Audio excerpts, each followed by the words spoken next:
All right, everybody, what's going on? It's me, Patrick Gnarly. We're gonna be answering some questions and hanging out today. We're not really gonna be playing too much music, even though I know for a fact people are going to ask for some music, which is always cool.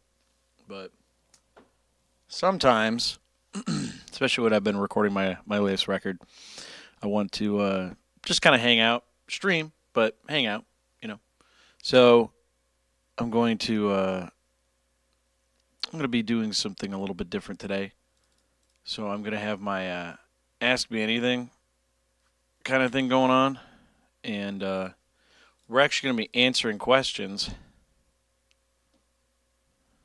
Actually, let me change this to say answering questions.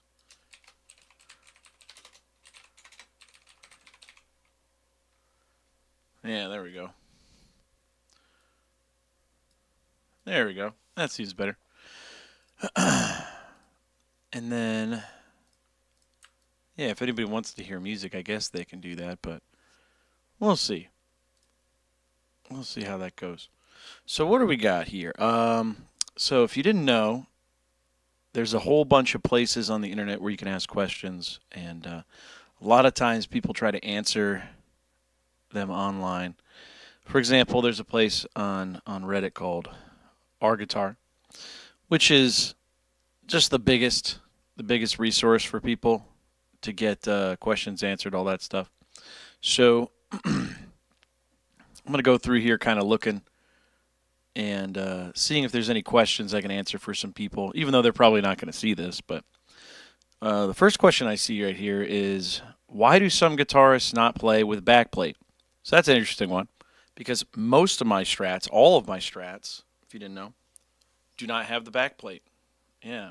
So, yeah. So this is, before I even open that, the the big thing is that, from my experience, it's been kind of not literally a superstition, but Jimi Hendrix, his backplate was never on his guitar, and if Jimi Hendrix did it, then you have to do it. So if you don't have a backplate on it, it's kind of an homage, in my opinion, to Jimi Hendrix. But really, there's a couple reasons I can think of. One is the aside from the whole Jimi Hendrix kind of superstition thing. One is the fact that the pick guard, or I'm sorry, the backplate sticks out a little bit, which isn't like a huge deal. But if you're playing guitar and you have something kind of sticking out, we're talking like a couple millimeters. It's not even that much. But if it sticks out like that, it can kind of get caught on stuff, which is funny.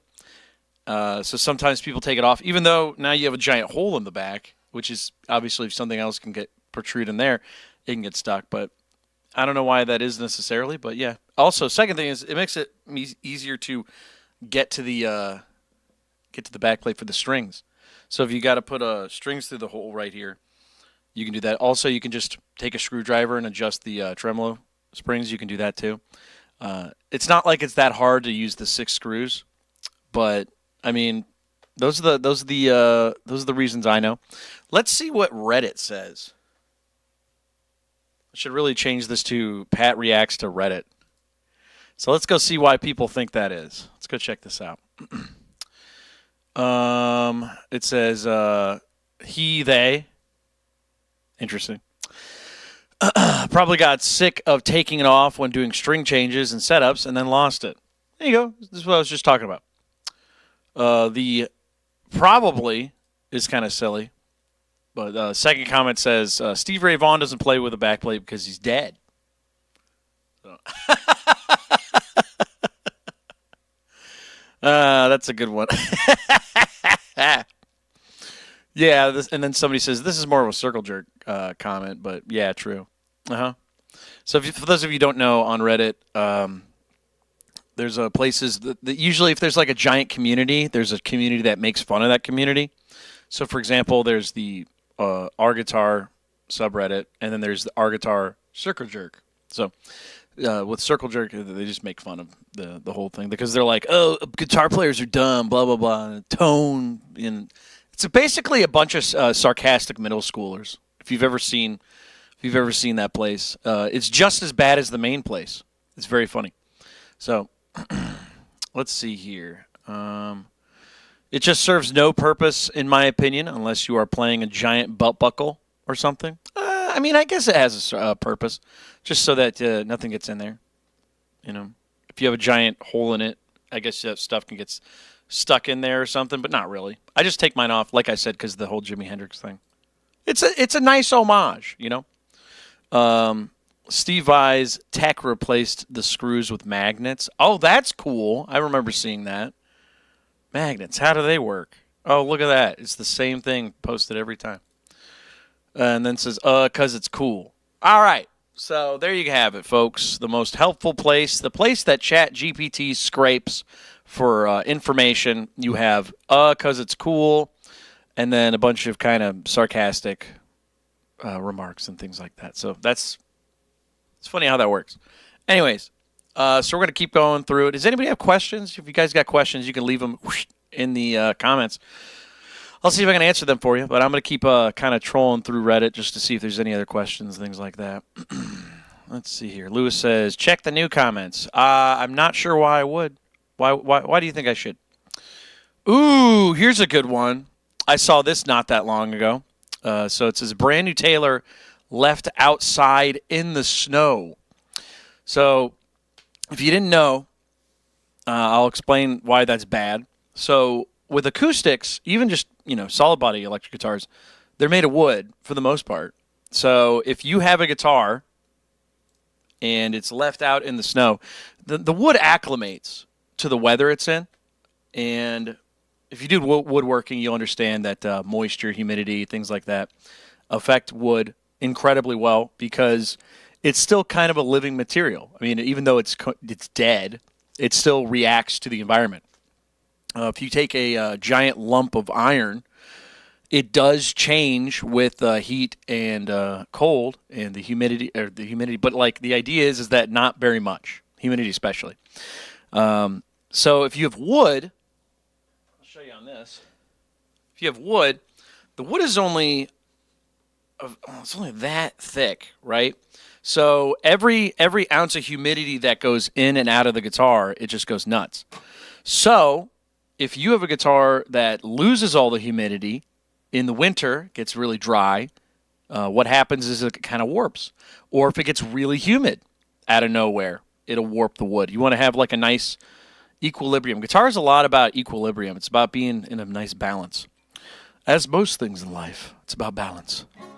But yeah, so if you look at this image, an acoustic guitar was left in the snow, which, hey, where were you? You didn't pick it up? So the bit is that a lot of people will just be bringing their guitars in, especially acoustics, and then they have to let it acclimate to their interior. So like, for example, in my house, I think it's 69 degrees. Can I get some nices in the chat?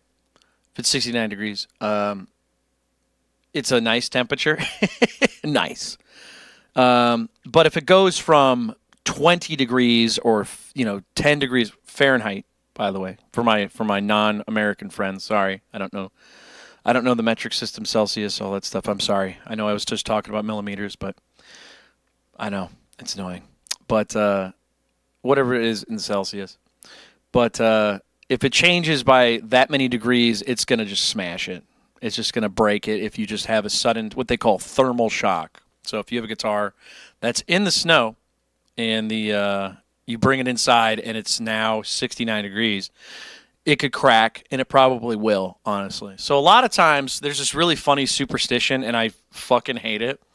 When I say superstition, I mean like it's a bunch of nerds. A lot of times they'll get a guitar and it'll say, make sure you take 24 hours to make sure your guitar acclimates to the surroundings before opening the box. If it's extreme weather, oh yeah. Yeah, you want to make sure you do that. You don't want to just open it up while it's ice cold and then hit it with like a hairdryer. But at the same time, if you have a guitar that's like been out, it's 78 degrees out, inside your house it's 69 degrees, waiting 24 hours is really lame, and you don't really have to do that. Now, that's not a guarantee, but it's, you went outside, didn't you? So anyway, so that's a really funny thing. So let's see what the comments have to say about this one, Chief. It's got 1,000. This is also a really funny thing that happens. Typically, what you'll see is you'll see most of the time in on the subreddit is that you'll see people answering questions, but they don't upvote. So this is highly unusual to see so many comments with more upvotes. So let's see what they had to say. Let's see here. After playing cheap, broken acoustics for years, I finally ordered my big boy guitar, a Taylor 8014 CE, in, what is that, Sunburst? A limited edition 50th anniversary. So this guy spent quite a few dollars. So he got it from Guitar Center. Okay. 3 to 5 days. Makes sense. It took nearly 2 weeks. I wonder if it has something to do with the snow. Not sure. So they got it in the middle of the night. It says, instead of dropping off on my covered porch, these assholes leaned it up against the mailbox at the end of the driveway, and it snowed all night. Worst part is it took so long to be delivered, I had to leave on a business trip. I'm not even hoping to deal with this. So pissed right now. Oh, so that thing's probably cracked up. So, again, top comment, that sucks. Your Taylor was not Swift. Okay? Probably the number one joke you hear about Taylor guitars is they just say stuff like that about Taylor Swift. Very, very. You know what's funny? She doesn't even endorse Taylor guitars anymore. I think she's with Gibson now. So she had an endorsement with Taylor guitars, Taylor Swift, and she no longer has that. So it's really funny. This is very. Oh, what was I saying? Very important. Do not open it for 24 to 48 hours. It needs to acclimate inside and get a crack. It's probably fucking destroyed. It's already probably destroyed, but you never know. Maybe it's okay. Okay, she says the box is somehow not wet. Well, it is snow. You know what I mean? It's not like just because snow hits something, it immediately gets drenched, but whatever.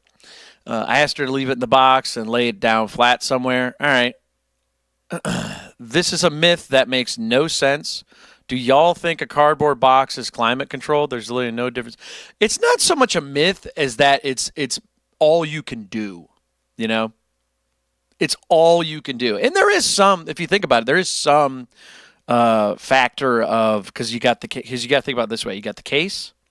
The guitar's in the case. It's got the padding. It has, what's it called? Bubble wrap. So there's bubble wrap around it. And the cardboard box holds everything pretty tight. If you've ever shipped a guitar or had a guitar shipped to you, they actually do a pretty good job. Not always, but they do a pretty good job. So it's pretty crazy how that works. So let's see here. YMI says, hey, do you have any advice for a newer band getting gigs? I've had a band for a couple months, and we have about an hour and 30 minutes of material, cover originals. We even released a song. Bars just ignore us. Well, I mean, if bars are ignoring you, that's really strange. Also, you're probably not going to be playing a whole hour and 30 minutes of material. Typically what happens is when you're trying to play shows in the beginning, you're just going to have to keep emailing and keep calling and just being like, hey, do you mind if I do this? Do you mind if I do that? You might be being ignored because you're very small. You just said you're new. Bars and venues don't care about anything but how many bodies can you get into the venue. Because you got to think, the way they make money is they sell liquor, they sell food, they sell tickets. If you can't get people in the door, they don't care. There's nothing in their mind that says, why should I care about this person's new band?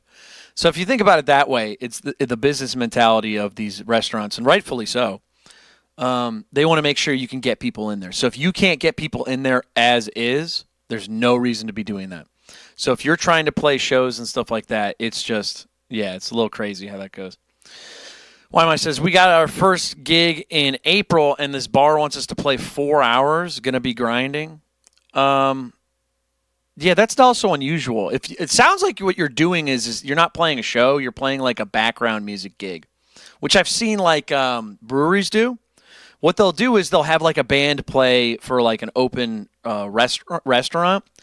And to be honest, those are kind of a waste of time because nobody's there to see you. They're there to have food. They're there to enjoy their microbrews and talk about wine. and things like that. They're not. There's a famous video. Hold on, let me pull this up. There's a famous video on YouTube I remember watching not that long ago, and it shows. Let me see if I could find this. It shows there's this restaurant hires a band. It's like a 2-piece band. It was like an upright bass player and a guitar player, I think. And they just kept telling them to turn it down. They were like, "You're too loud. You're way too loud. You guys, people are trying to eat." And they're like, "Why the fuck did you hire us?" So I can't show that video. But that being said, if you look it up, look up band gets told to turn down at restaurant or something, I'm sure it'll pop up. I'll see if I can find it. But yeah, if you're playing a gig that's 4 hours, you're actually not playing that kind of gig. You're playing you're an elevator music band at that point. It's yeah, and again, I know people do it, and I'm sure there's people that go to those places and they go, "Wow, this band is really good. Let me check them out." I'm sure that happens, but for the most part, you're not playing to a crowd that's there to see you, and it makes sense. You know, they're going to a restaurant. There are places that are like dueling pianos. If you've ever been to those bars, there are places that actually do have live music, and it's like a big centerpiece. But you have to find those places. I'm not sure if that's the place you're going to, but your original question was, how do I get places to let us play? And the main draw there is, it sounds like you're trying to start in the middle. You got to start at the very beginning, which is house shows. House shows are incredibly fun. They're dirt cheap. You invite people over. You have a garage. You have a backyard. You do something like that. You say, "Hey, come on over. We're going to play some music." You keep it, you play maybe a 25-minute set, 30-minute set at the most or something like that. And then everybody has like beer and they have barbecue or something like that. But you play enough music to where people like it, but they're not only staying for the music. You got to have something else there.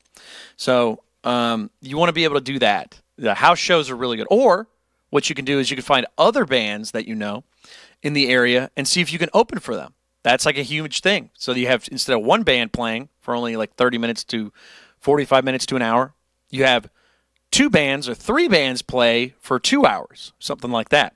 And that makes perfect sense. Yeah, perfect sense. Wyma says, "I've checked out the bar. It's legit. I think we're kind of just getting taken advantage." I'm telling you right now, dude, nobody plays a 4-hour gig that's playing an actual show. It's not. That's not how it works. I'm sorry. I know you're new, but it's just, yeah. I've seen so many places that have like bar bands where they play for several hours. It's more than likely it's just supposed to be like background noise. I do not, because think about it like this. If you're playing a show, how are you supposed to play for 4 hours to a crowd? You know what I mean? Like that? That just doesn't, even alone, that doesn't make sense. If you're playing for 4 hours for a crowd, like the most I've ever seen a band play for, because again, you're going to be standing, you're going to be having that much material. I think it was Bruce Springsteen. He played for over 3.5 hours, and he has like these giant arenas booked up and stuff like that. And we're talking Bruce Springsteen, stuff like that. It's just, it doesn't make sense. So, yeah, if you're playing, it's got, I was going to say there's got to be something going on there. But either way, doesn't matter. Point, I know how those places go. I've seen them. It is a different kind of experience. If it's legitimately supposed to be, they're trying to get you to play to a crowd for 4 hours, and it's not like a restaurant or anything like that, I don't know what they're thinking, but they got it backwards, man. It just doesn't make sense. Anyways, I want to try and find that band. The band gets told to be quiet. Restaurant. Because they just kept coming back over and over and over. And it was so funny. Oh my God, it's ridiculous. Let's see here. Let's see if I can find this. It's such a great experience. But yeah, but typically in a nutshell, what I was trying to say is find a house show, make a house show, open for a band. Those are your options. Those are 100% your options. So YMI says, nah, it's 4 hours with small breaks. All right, I'm done with you. All right. Yeah, see, I mean, they don't expect you to play for 4 hours completely straight. You're going to have small breaks, but you're playing to a restaurant, man. You're playing to a bar, and you're supposed to be background noise, man. So if you're getting paid to be a background noise band, then cool. But that's what I'm trying to tell you is that if you're trying to play like a real show with like people paying attention to you directly, then I have no idea how they're expecting you to do that. But yeah. All right, so let me see here. I'm trying to find this. I'm trying to find this video because it's so funny. But I'm going to tell you right now, playing shows is fun, but I think the most stressful part about playing a show is making sure everybody shows up on time, making sure people don't quit and show up late and things like that. Making sure everybody making sure everybody gets really, really committed, because I've seen bands drop out of shows. I've seen drummers not show up. There's so many situations where band members, and I hate to say it, musicians are just like the most ridiculously unreliable people in the world. So, and that's coming from a musician myself.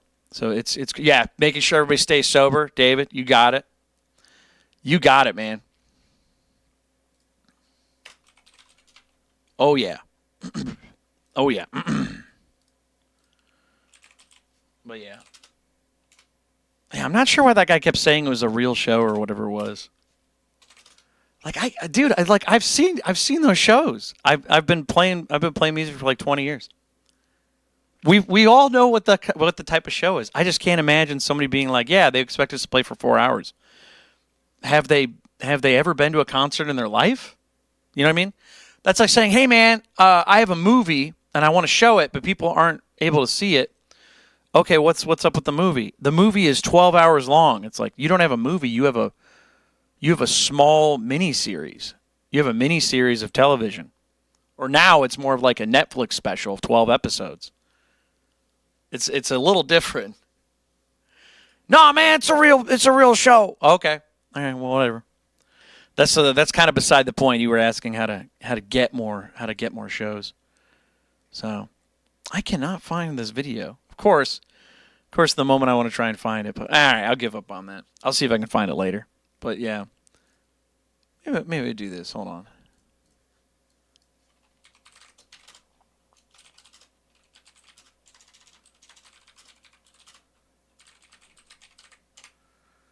Let's see here. Videos.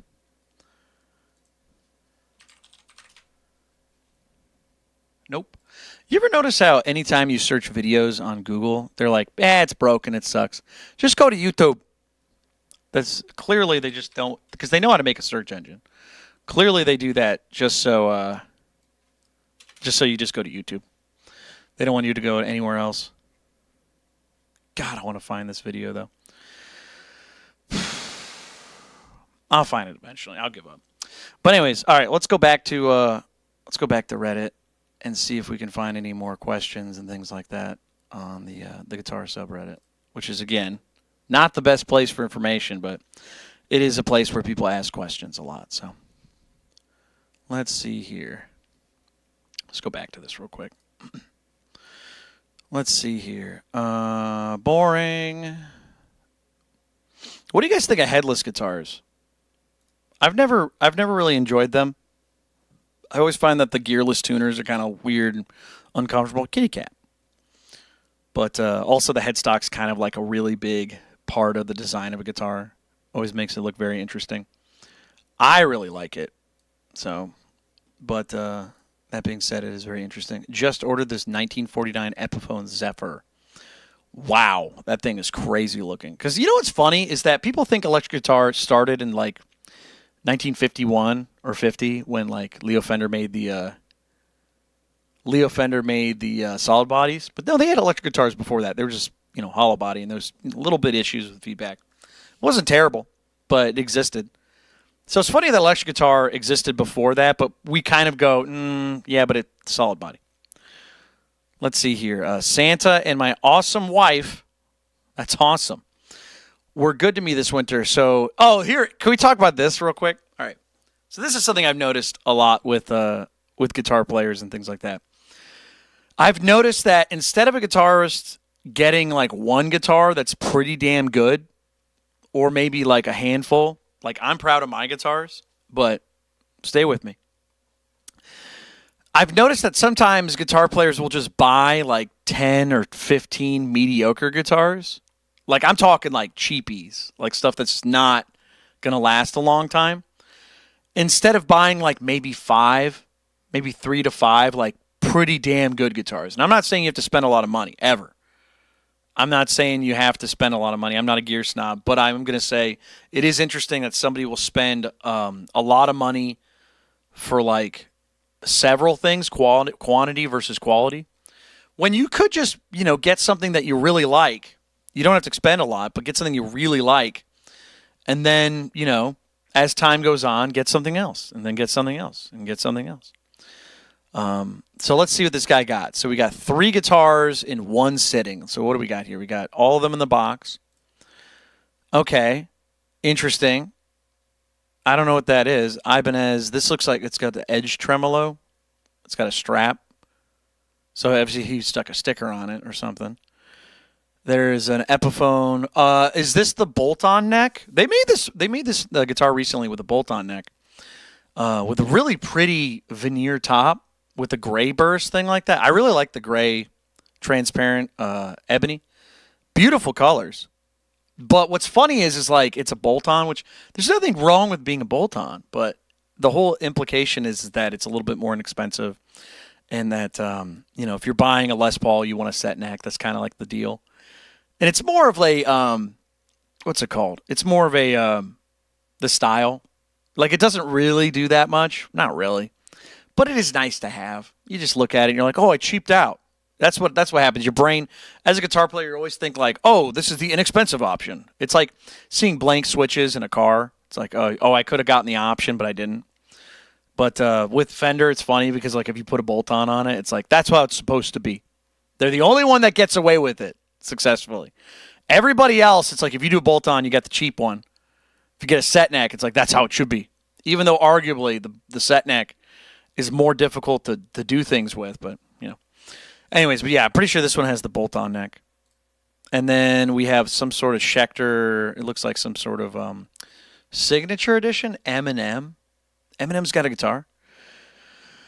But it's got like a burled maple or whatever that is. So let's see. Oh, and there's a 4th one. Oh, this is his whole collection. Oh, okay. Cool bass. I like that color. Well, let's see what the comments say. So it says, I used to play guitar a lot when I was younger, about 40 years ago. My God, this guy is 41 years old, at least. The past 2 years, I thought about possibly retiring, decided on buying a guitar and a bass so I could practice and relearn.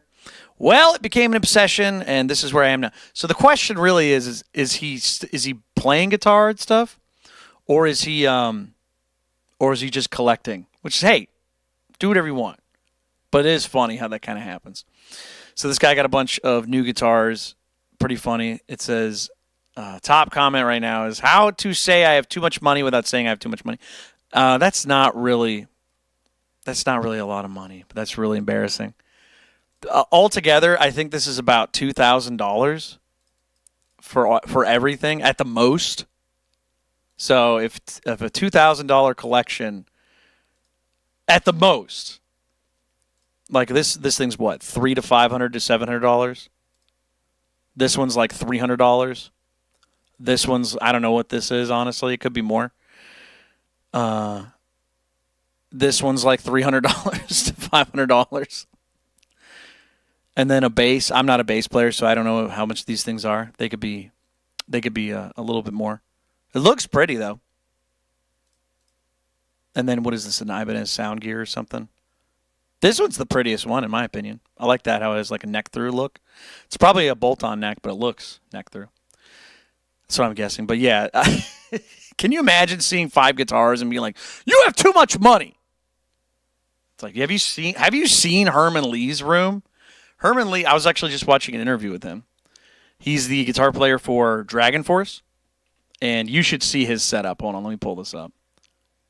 My man's got it. Let me pull this up. Okay, there's a video.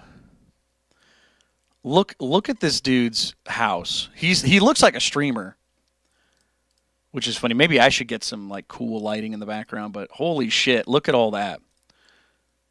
He's got 1, 2, 3, 4, 5, 6, 7, 8, 9, 10, 11, 12, 13, 14, 15, 16, 17, 18, 19, 20, 21, 22, 23, 24 on the first row.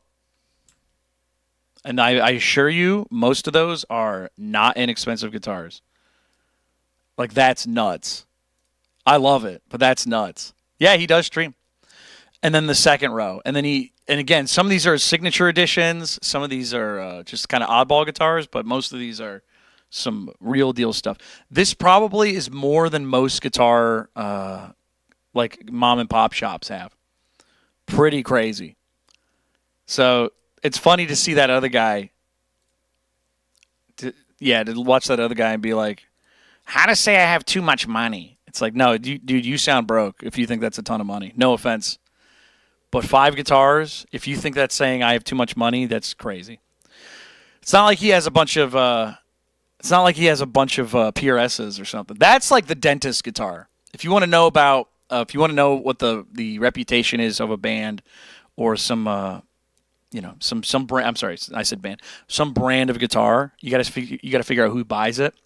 PRS has this really unfortunate reputation for being dentist guitars because most people that play music either play Fender or Martins or Gibsons and things like that.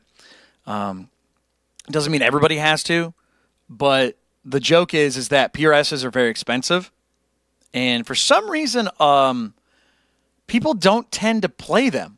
I think it's because Fender and Gibson already exist, and if you want to play metal, obviously there's other different brands out there, but it's essentially PRS is their quality control is incredible, and I've said this many times on the show, but the problem with PRS is that they're not the best at something, and they showed up late to the party. You know what I mean? They showed up late to the party. If they were one of the pioneers of design, everybody would be playing them, for sure. That's how that goes every time. So they do make good stuff, but they can't afford to be sloppy like Gibson. Because people just don't buy them often, so they have to kind of beat them in quality. But what's funny is Herman Lee is with PRS now, so it's funny how that goes. But that is funny to see how someone looking and says 5 guitars. What are you, rich? It's like, what are you, 5 years old? Do you not know how much a guitar is? What's going on here? So Avery says, I will say that I have a ton of cheap stuff. Okay, feeling attacked, I think maybe. Because I fix and resell stuff, but I'd rather have just like one SG, Les Paul, Strat, Tele. You got to get one of each. The four that everybody wants: Les Paul, Strat, SG, Tele. That's what everybody wants, and then there's obviously other ones outside. Then the 3. Everybody says they want a 335, but then they see how much a 335 is, and you're just like, ah, shit. I will say this, dude. Check this out. I went to a guitar shop recently, and 335s, if you don't know, they start around $5,000. Like let's look it up. Let's look up how much ES. And I'm talking like a really boring ass, like it's just Cherry or something. And if you like Cherry, cool. I don't like Cherry. But oh yeah, see, they're still on sale. Yeah, check this out. Hold on, what is this? They are a lot cheaper now. Check this out. They're now only $3,500 only. $3,500 for a base model. Can you imagine getting like a base model for $3,500? Yeah, I got the base model. It's no big deal. Ooh, they have green though. Good colors. Ooh, sunburst. Ooh, other watermelon. That's just red. Come on. Ooh, ocean blue. That might be the one. The green one looks sick, too. So they have some new colors. So there you go. But they have the dot inlays. Interesting. So, all right. So, Mustache says, can you help me make a song? Maybe. It's kind of hard to do it through text. But, yeah, check it out. You can get a 335 for only $3,500, which is crazy. But seeing as they used to be $5,000, it's kind of a good deal, which is embarrassing. But let's see here. Matt says, I never buy full price. I always buy used. Me too. good looks on that. And fix it myself so that the guitar is exactly how I want it. It's cheaper. Yep, that's the way to do it, man. Buying used, you save so much money. So much money. It's unbelievable. If you buy new, you're kind of screwing yourself over. You really are. Man, the 335s are down in price, dude. They are down in price. I just saw a, look at this. There's a Supreme. Check this out. Look how gorgeous this is. Man, don't you want to just brush your teeth with that? Oh, look at it's got a natural neck. That's a little weird. Bourbon burst, blueberry burst. Is this also natural? No. Black neck. All right, but it's got a little fade there. Cool. Interesting. Wonder why they went with the natural for the seafoam green. What about the bourbon? Is it black or red? What the hell, Gibson? Look at that. They had this nice burst that goes to red. They could have just went seafoam green. Although I don't hate it. I'm not mad at it, but, it's whatever. It is kind of strange.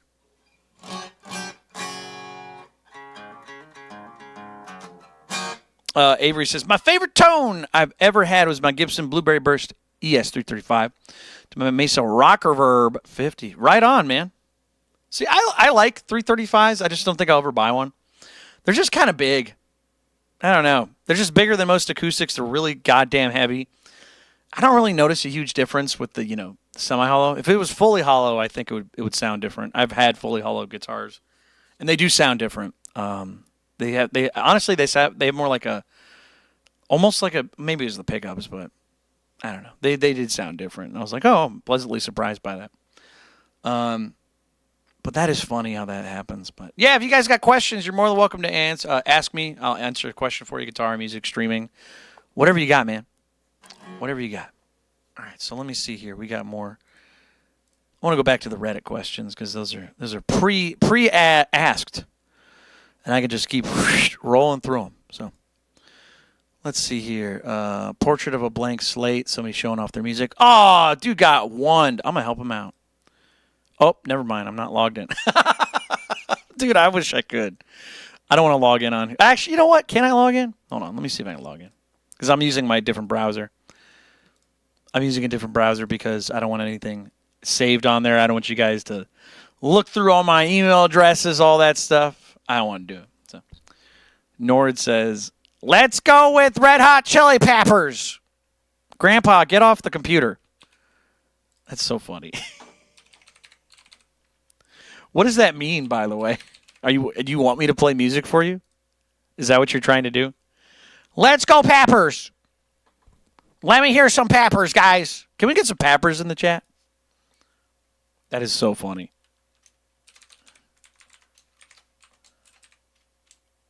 That's a good one.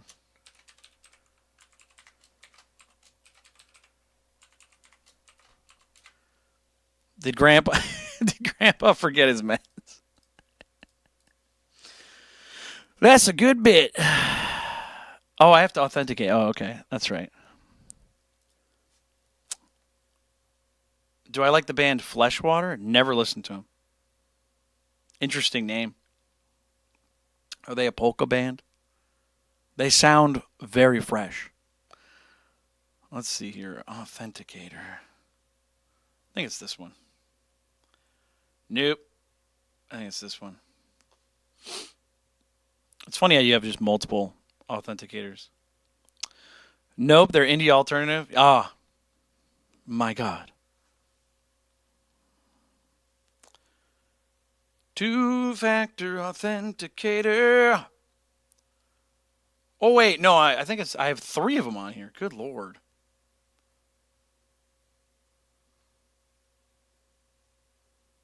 Hold on. I got to figure out how to log. This is why it's such a pain in the ass to log in. I'm giving that guy his upvote. So let's see here. All right, hold on. Doesn't Apple have one? There's a whole bunch of. How many other authenticator apps are there? Oh, maybe it's this one. I think I got it.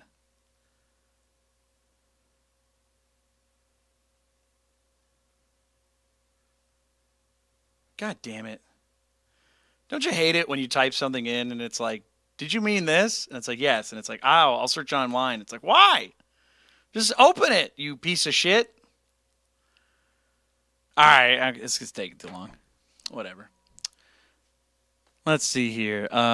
Mustache. A lot of people with letter M's in their names today. Mustache says, I'm trying to make a song. Man, you're just now answering that question? Oh, my God, dude. I'm so sorry. I'm trying to make a song about my first chance for the second time with my girlfriend. What? What? Hold on. Because we kind of ignored each other for a while, and why not make up when September? So you're asking, what is your question? What is your question about my first chance for the second time? Well, I'll tell you what, that already sounds like really corny and like perfect for like a romance song. I'm trying to get a first chance the second time with us. Can't wait to do the things we did for the first time again. That sounds very corny, man. I'm sorry. But if you're trying to write a song, I could probably help you out. But if you're asking me to give you, I don't know, a chord progression or something like that, what is your actual question? What are you trying to get me to do? I'm trying to write a song. Then, okay, write a song. I need help. I don't know what you need help with the song, though. I need to know what key to be in. Doesn't matter. I need to know what rhythm pattern to use. Doesn't matter. You got to find something you like. Next question. No, but I need help. What would you do in this situation? I don't know. You better figure out a good way to ask that question because it's going to come off as one of those things, and I don't know how to help you. Not through chat. But if somebody said, for example, I'm writing a song, and I'm trying to figure out the structure, and I feel like it's too long. What do I do? I might be able to help you with. You know what I mean? I'm trying to write a song, and the guitar solo, I can't think of anything to write. I could help you with that. You know what I mean? Matt says, Pat, do you like shoegaze as your genre? It's okay. I like it. I will tell you this, though. I think I only like specific bands, like anybody who likes a genre. I don't think we're going to get better than My Bloody Valentine for shoegaze. I really don't. I don't know how you're going to do it. If you can write something better than My Bloody Valentine, go for it. But they're like the definitive shoegaze. They're like the definitive shoegaze. We got Cool Killa. Great chord progression. These nuts. Love it. What do you think that would actually be? What do you think the D's nuts chord progression would be? Because you got to use, A through G, right? Doobie says, Pat, can you handle spicy food? Because I have a theory. I do not eat spicy food, man. I can have like one drop of Tabasco, and if I do, I'll die. Anything more than that, I will pass out and explode. One time, this is true. I'll tell you this. One time, I went to a Chinese food restaurant in Richmond, Virginia, and they made me, General Tso's chicken, and I had like an asthma attack when I was younger. I was like a kid. I had an asthma attack because it was so hot. I was like, oh! My family was like, oh my God! Not really, but, that's what happened. So, pretty interesting. Cool Killer says, it would be the same chord progression as Folsom Prison Blues. Oh, you mean like the...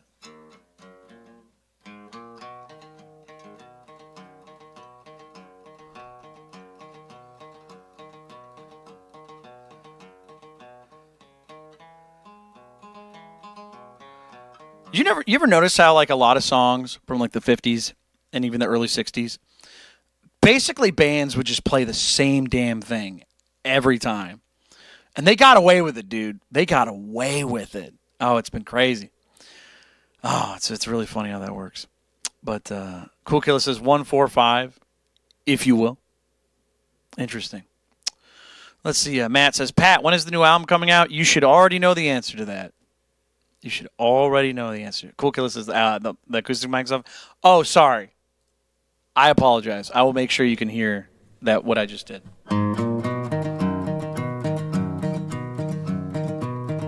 That's the Johnny Cash thing.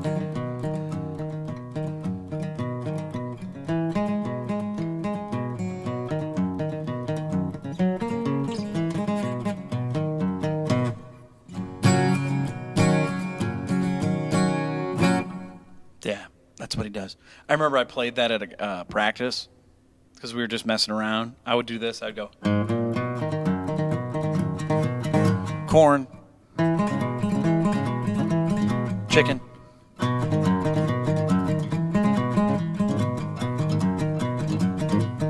cows.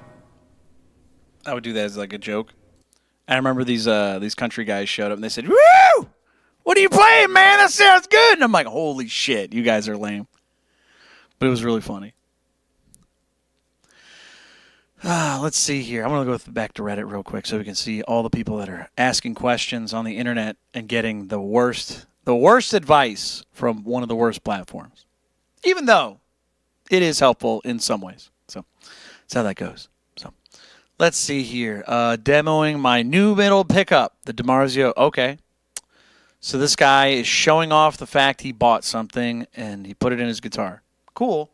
Most guitar players won't necessarily care about that, but we were supposed to log in. We couldn't log in. Found it $15 at Goodwill. What is this? Is this a bass amp? Hold on. This looks like a bass amp. Rumble 15 with a turbo distortion. Is he using that as a guitar amp? Because it's funny. Back in the day,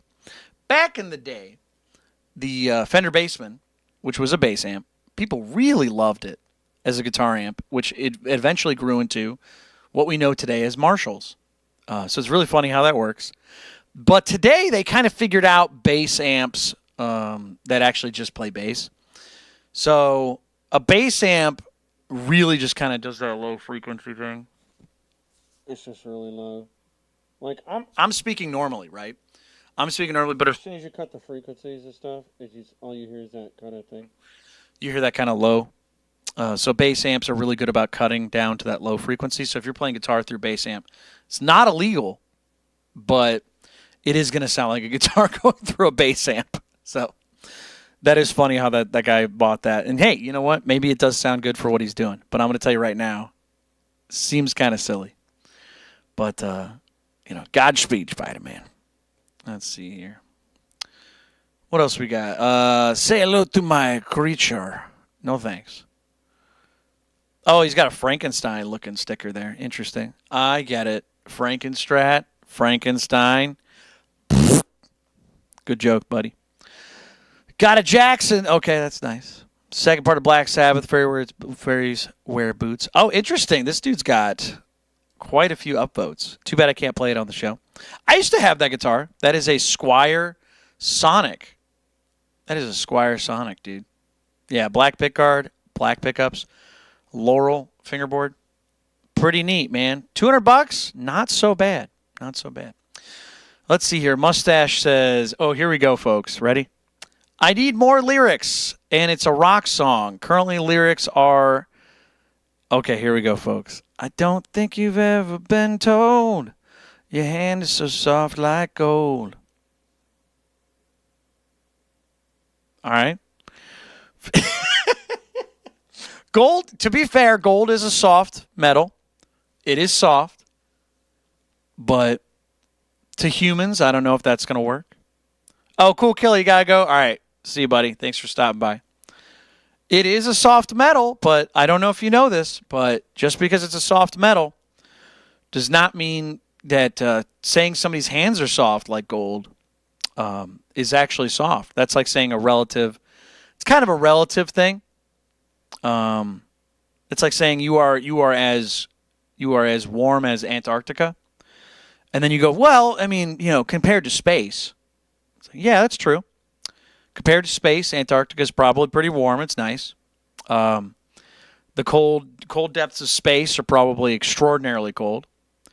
But in comparison, people kind of just don't say that. So I'm going to tell you right now, it's not bad, but I don't know if it's going to make too much sense. But, yeah. Let's move on. So we said soft like gold. It is soft, sure. You know what? You know what else is soft? You know what's softer? Aluminum. You can bend that real easily. You ever have aluminum? But to be fair, saying your hands are soft like aluminum kind of doesn't have a ring to it. You know what I mean? So, feels like the first time all over again.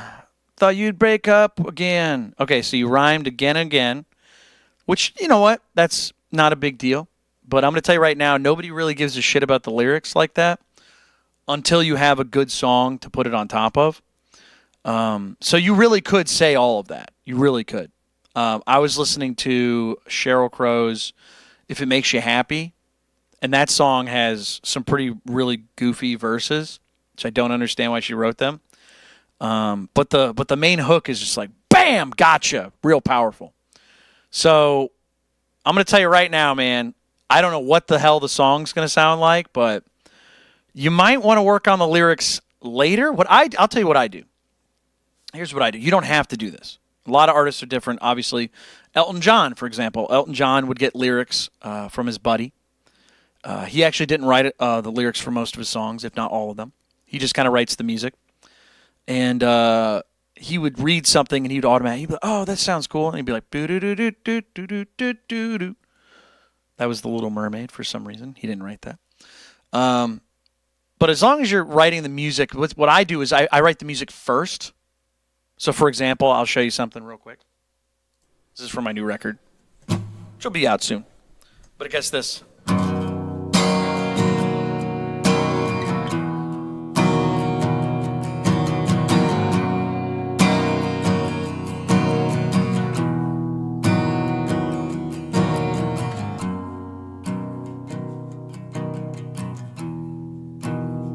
Just a little 2 chords.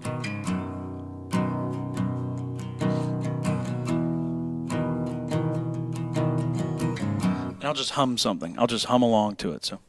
Da da da da da da da da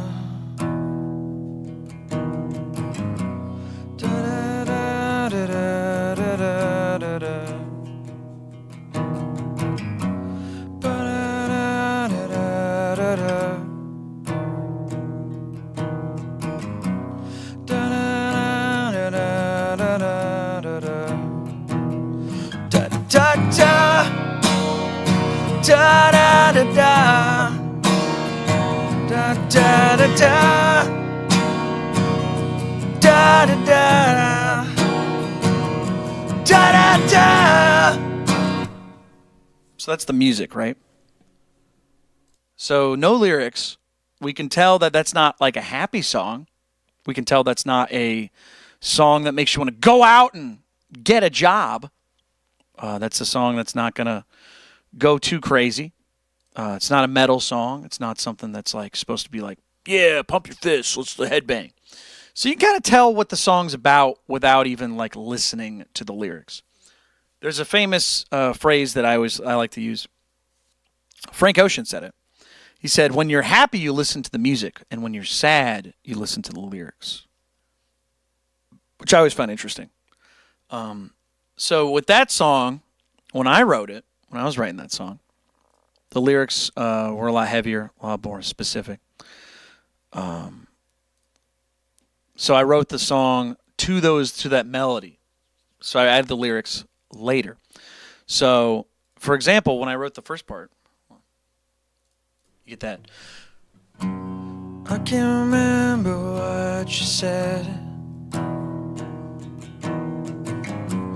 Think it's time to go back to your bed. If you notice, the guitar part's real quiet. The vocals are kind of subdued. They're not whispering, but they're just kind of talking. It's like a limerick. Please wait up, you're not making sense. You take a break from me at least instead. 'Cause this is your fault. Know what you did. Take all the blame for all of this. So one more thing. See how the guitar part lifted up there too? Same 2 chords, just played more. There's more. So I do the loud chorus, soft verse kind of thing. And it feels good. So my advice to you is to work on the song first. You don't have to. You could do the lyrics and all that stuff and then try and work around it. But, yeah, I'm going to tell you right now, you want to write the song because a lot of times you don't have to know what the lyrics are to really identify with the song and understand what's going on. Because if you're trying to write something and you're saying all that nice stuff, that's great. But if the song doesn't sound good, then it's just poetry with a bunch of background noise. So you want to make sure you don't do that if you don't want to. So yeah, try and really get the feeling. And there's an exercise that my friend Brian actually told me about. Brian Weiner. He said a lot of times when he's writing music, what he does is he'll kind of just sit there when he's trying to get the melody, right, the part you kind of hum along with. What he would do is he would kind of look around the room and just kind of write something. He would just write whatever came to mind, you know. Don't think about it too much.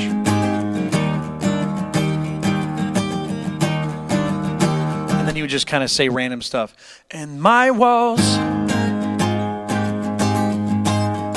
are white and cracking. And my walls have no pictures hung up. You know what I mean? So you got to just kind of play something, play whatever it feels like, and if you like it, keep it. If you don't like it, whoosh, throw it away. But just kind of get that melody, just kind of sing about whatever you see, whatever you're thinking. Don't worry about the lyrics because you'll change those later. Yeah, just change those later, and then maybe you'll have something. So, for example, what did you write again? Let's see. We'll go back. Yeah, I need more lyrics. Here we go. What was it? Let me see if I can. Let me write something to your lyrics.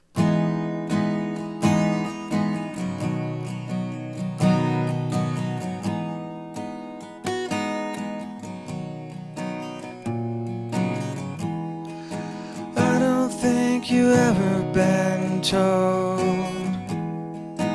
Hands are soft, your hair's like gold. Yeah, hair. If she's got blonde hair, there you go. Hands are soft. Hair like gold. Feels like.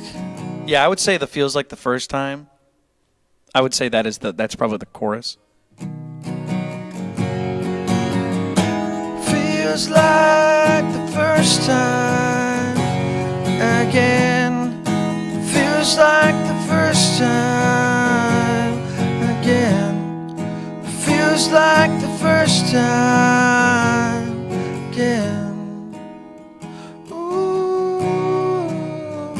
Something like that.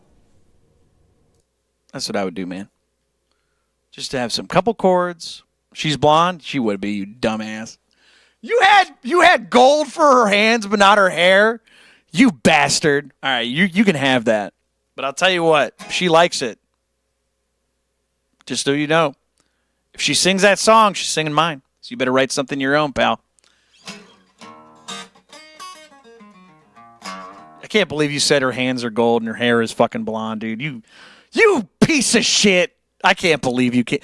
All right, we're done with you. I can't believe you said that.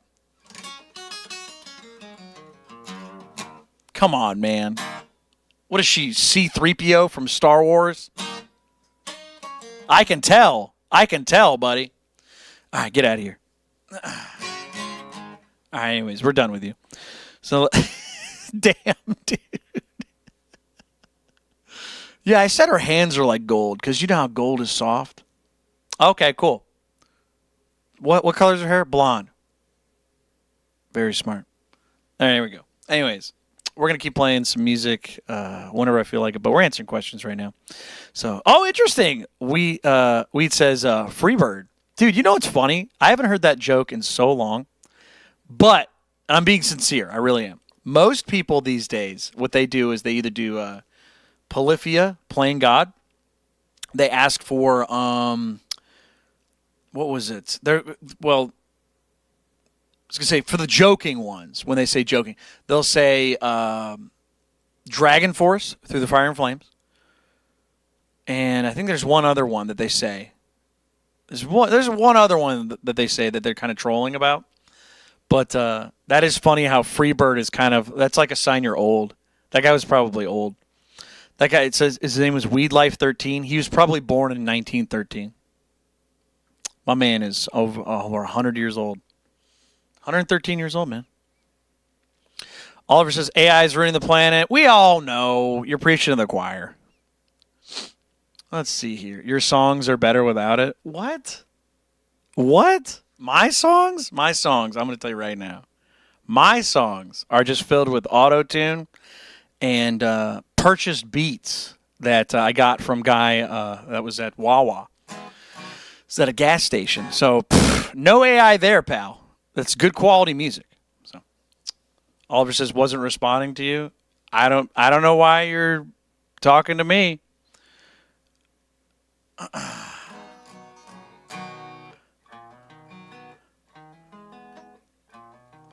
Yeah, you didn't say his name, though, genius. So it looks like you're talking to me. Also, that guy didn't talk about AI. He just said he's talking about TV series.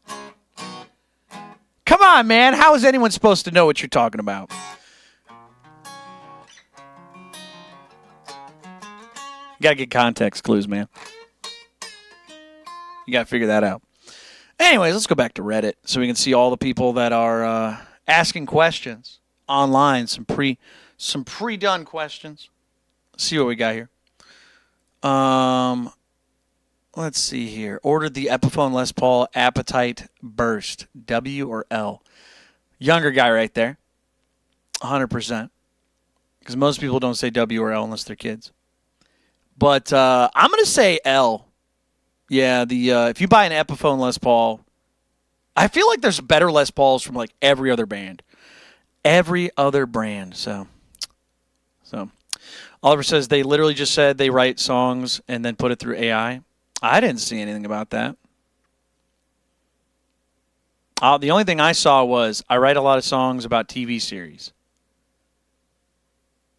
Didn't see a single thing about AI. Did anyone else see anything about AI? Am I crazy? Did I miss something?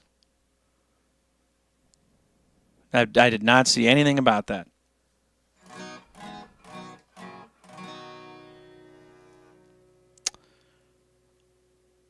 Was that like a while ago or something? Was I looking away? I didn't see anything about that. Oh, that's my fault. My bad. Yeah, I didn't see anything about AI. I was like, what? All he said was that. So wait, you're writing stuff about AI or you're writing stuff with AI? Okay, my bad, Oliver. I apologize. A while ago. Oh, hold on. Let me scroll up and see if I can find it. Sorry about that. Lynn says, oh, here we go. Yep, right here. I've been playing a lot with AI. No, you've been having AI write stuff for you, which is all right. I write the lyrics and then put it through a generator. So hold on. Whoa. You write the lyrics, but then you have something else write the lyrics for you. That's what you mean. A lot of people, let me explain. No with. Let me explain something to you. If you change the AI person, if you change the AI to a person, what you did was you told someone else to write something for you. That is what you're doing. Yeah. You're not writing the lyrics, man. I hate to tell you that. It's not how it works. If you make the lyrics to something, right? And then somebody else has a final product for you, you have outsourced your lyrics. So you're not writing the lyrics, man. I'm sorry. This is not how that works. That's not how that works. That doesn't make any sense. If I make art, right? If I make a picture of a stick figure, right? And then I put it through AI and it gives me a different image, then it is something else making a different image. You know what I mean? Does that make sense? It's like an art director, an art department. You would not be able to say, I made this. You just can't do it. I'm sorry. There's no way to do that. It doesn't make any sense to say that. However, if you said, I'm using AI to generate lyrics for me, there's no lie. That's you saying, yeah, I write a lot of the music, but AI just generates my my lyrics. I get my lyrics from AI. Well, there you go. So you're an AI musician. How's that working out?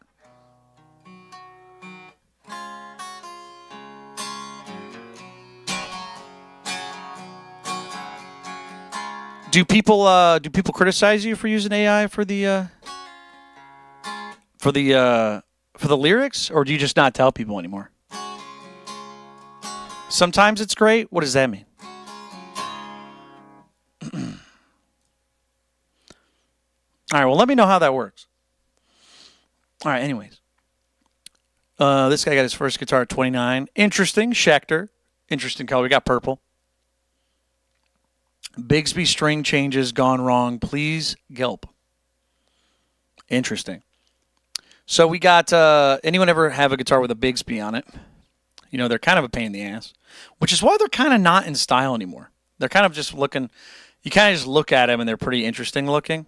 They got a cool style, but they're definitely not the most up-to-date tremolo system in existence. They're kind of archaic. Hey, where'd the guy who said he talked about writing his lyrics with AI, where did he go? Oh, I guess we'll never get an answer to that. Oh, speaking of that, check it out. Here's his. Oh, this is his lyricist. Dude, check it out. Hey, Lynn, check it out. It's your lyricist. Yo, everybody say hi to the robot. Hello. Let me make something. Let me make it very clear. If you use AI to help with something, I get it. Makes perfect sense. If you're writing lyrics and you have AI look through it and you're like editing, like, oh, this word doesn't make sense. Maybe you should add another word here so that the syntax makes better sense, the rhyming makes sense. Okay, you got an editor. Makes perfect sense. But if you say, hey, AI, can you spit out lyrics for me? And then you just use those wholesale and they suck. It's pretty lame.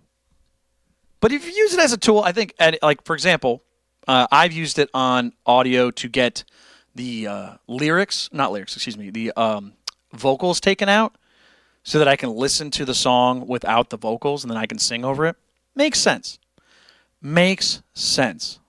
Makes perfect sense, man. But, yeah.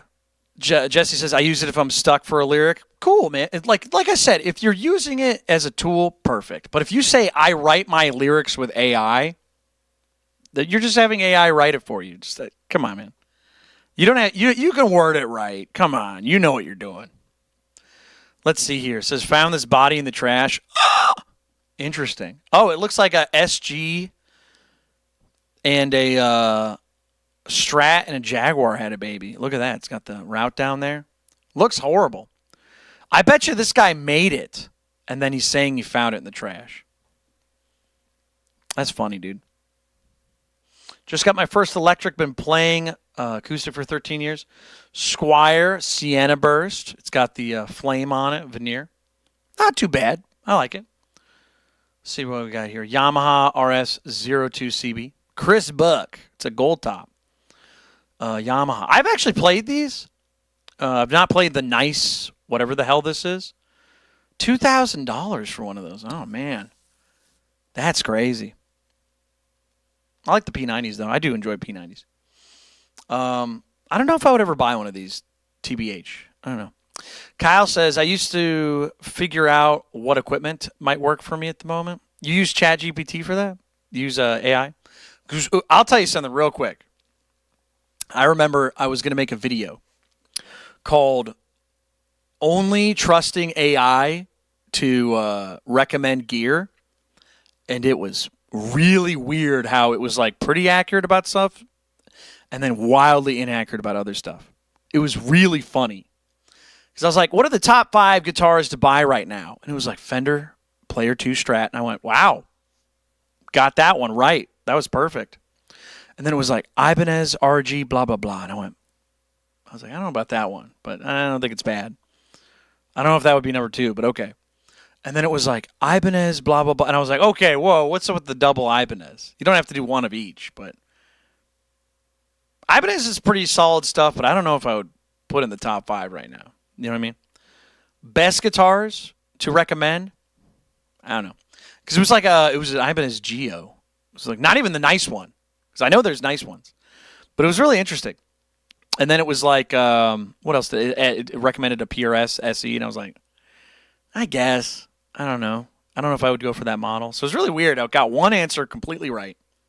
And the other ones were like really iffy. That I wouldn't even say objectively like correct. They're just really odd. So I don't really like it. But KT says, as a musician myself, I don't like AI created music. I don't think anybody does, to be honest. I think people kind of just like the music, but then if they find out AI was used extensively, they kind of just put it back.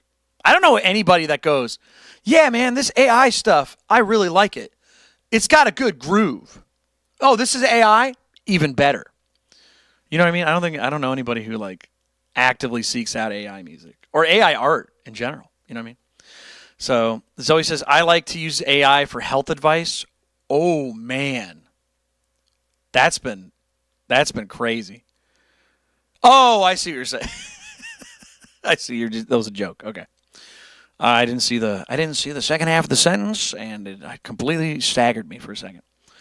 Let's see. Pro says, sorry, not Gibson and Epiphone. What are you talking about? What do you got here? What did you say? You say something earlier? I don't see anything.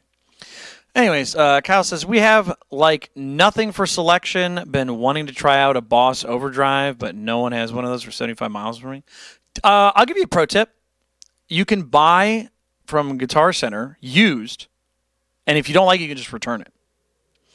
Now, obviously, if, it's really far away for you or something like that, it's kind of hard to justify it, but at least you get it for real cheap.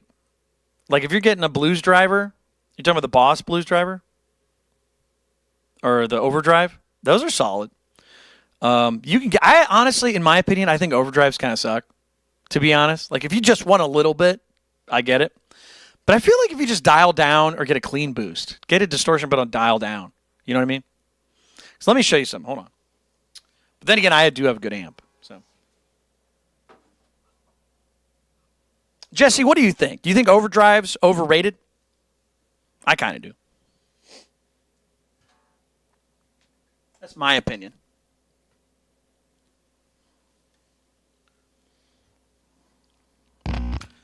But it's funny. Technically, I do have an overdrive. So this already sounds great as is, man. Doesn't that sound badass already?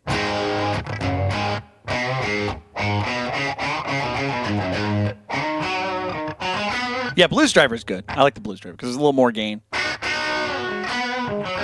if I want clean, I just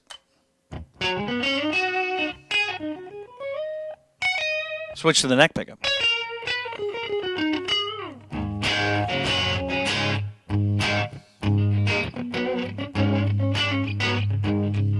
I think with the distortion.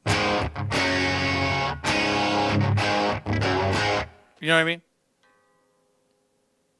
I don't know. Something about it, man. Something about it. It's getting a nice, slightly overdriven pickup in the bridge, and then getting a nice, smoother neck pickup. It's the dream team, man. In my opinion. But then again, some people say, oh, it's got to be balanced, it's got to match, which does make sense. I agree. If you want to do that. But you can just...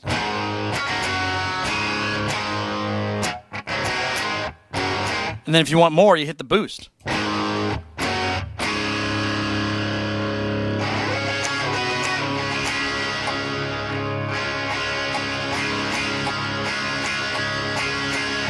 But I mean, it kind of is an overdrive, if you think about it. I set mine...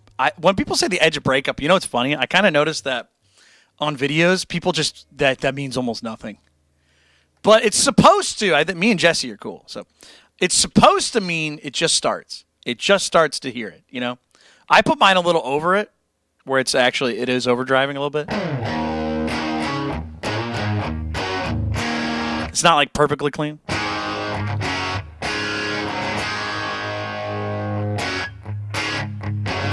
But then if I get a different guitar, different pickup. Let's go with... Somebody said Black Sabbath. Let's get an SG going. It's a pretty weak pickup on this guitar.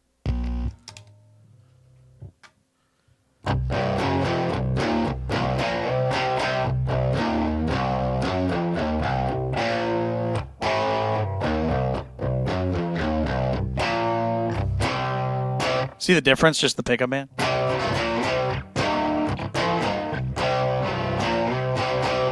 Clean boost.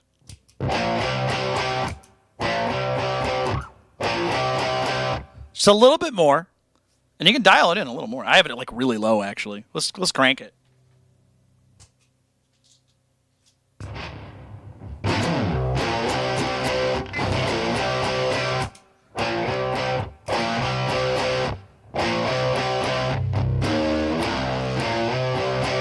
Sounds good, man. And then you get a distortion pedal.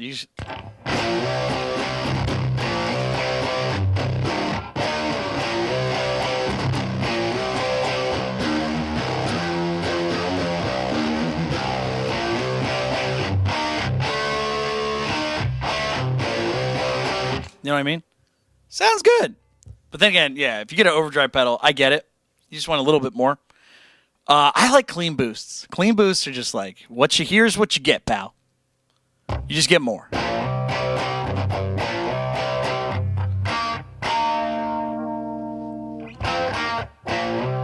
I just like my box of rock. That's one of the best pedals I've ever heard in my life. I love it. It's Marshall in a box. All right, anyways. But yeah, that's my advice. I wouldn't worry about it too much. You can get overdrive, though. Or you can just get a distortion, turn it down a little bit, or clean boost, turn it down a little bit. All right, let's go back to the internet. If you guys got questions, please feel free to say something in the chat. We're just kind of reading a bunch of pre-loaded questions from Reddit because, it's the website ChatGPT scrapes the most. Let's see here. It says, is this enough to survive an 8-hour flight? Should I change anything? So they have a guitar in a case, Roadrunner looks like, and they have some blankets or something. That's going to make it really tight. You kind of don't want it to be that tight, I think. Let's see. Let's see what the comments say. But I'm going to say right now, you probably need a T-shirt, not... That is a T-shirt, actually. Hold on. I don't know if I would put all this other stuff, whatever this is. I don't know. If it's thin enough and the case is good enough, then it should be okay. I also would never put one of these on, like, where they put it under the plane and stuff, the throwers. I would honestly, the best way to do it is to either get a second ticket or just try to get it as a carry-on. There are flights that do that. So let's see what this guy says. Ho, ho, ho. Add some socks so it doesn't get cold. All right, good. Again, shitty advice. That's a joke. I always think it's ridiculous how people kind of do that. The top comment is a joke. People asking for advice. I brought a guitar from South Korea to Australia. And it was wrapped in some bubble wrap at the headstock, the fretboard, and the body.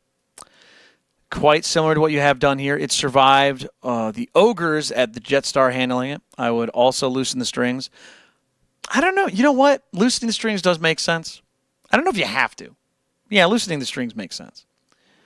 Oh, yeah, the temperature, that'll get you too. Let's see here. Airline pilot here. So you know he knows about transporting goods. You want to prevent movement, go to a shipping store and buy those things that look like inflated sandwich bags. I think they're called bubble wrap. Not sure. The airline pilot might not know what bubble wrap is. Stuff them everywhere so the guitar can't slosh around. Do not check it as baggage at the ticket counter. That is probably the best advice right there.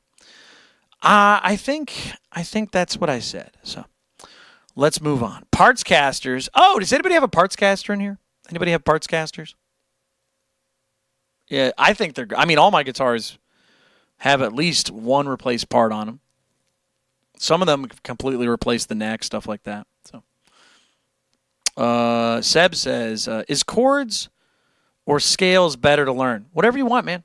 There's no logical place to go. A lot of people start with chords because they're easier to kind of put into a song. Because let me put it this way: if you learn 4 chords, you've learned almost everything from Black Sabbath, Pink Floyd, AC/DC. I mean, if you learned 4 chords, you learned like basically half of all music in history. And that's not an exaggeration. That's not a joke. There's only a certain amount of chords that exist, and then there's variations on that. It's like saying, if I only have flour, sugar, and salt, can I make food? It's like, yeah, you can make a lot of food, dude. Oh, and butter. Let's say I only have 4 ingredients. Yeah, you can make everything. Everything. So chords are great. Scales are good too. But the thing is that it's kind of hard to write a song with just singular notes. You can write a melody, but chords and singing and all that stuff. There you go, Jesse. See, Jesse's cool, dude. Jesse knows what's up, man. Jesse's the homie. Jesse's like, because you play them all the time. Got him.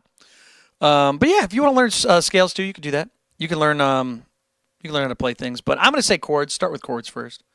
Power chords, bar chords, power chords. Let's go power chords, man. Yeah, power chords. Yeah, learn how to do this.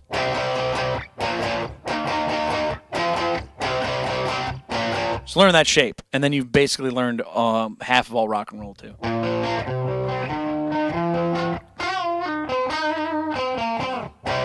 I think the most important thing to do is just to learn songs, man. Just learn songs. Figure out what songs you want to play. Figure out what they use in the song, and then just have a good time. So, Zoe says, "Hey Pat, I'm on my alt account and might be permanently." Oh yeah, you were telling me about that. I was trying to figure out what's going on with that. Yeah, you can have your mod back. You got it. Do you know? I don't know. You don't have to say it on the show, but how did you get your account banned? You don't have to say it. You can be like, I'll tell you later. You can tell me on the Discord. It's probably a better idea. Standard moderator. You got it. All right, let's go back to answers. Anybody else got questions in the chat?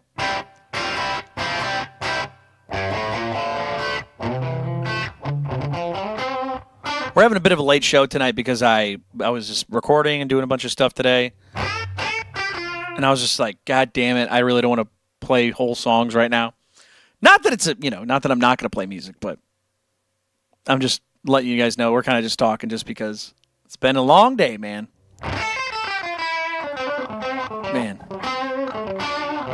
We had a good 6 months where we had no problems with the show. It's been great. Jess says, "Don't lie, you were out with someone's mom." No, she came over here. She helped me out. I had to sharpen some pencils.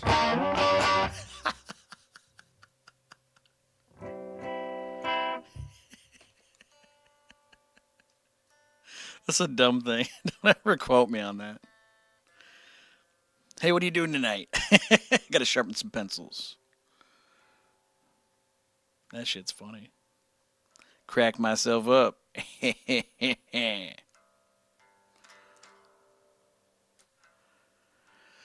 Let's see here. Getting by. Oh, yeah.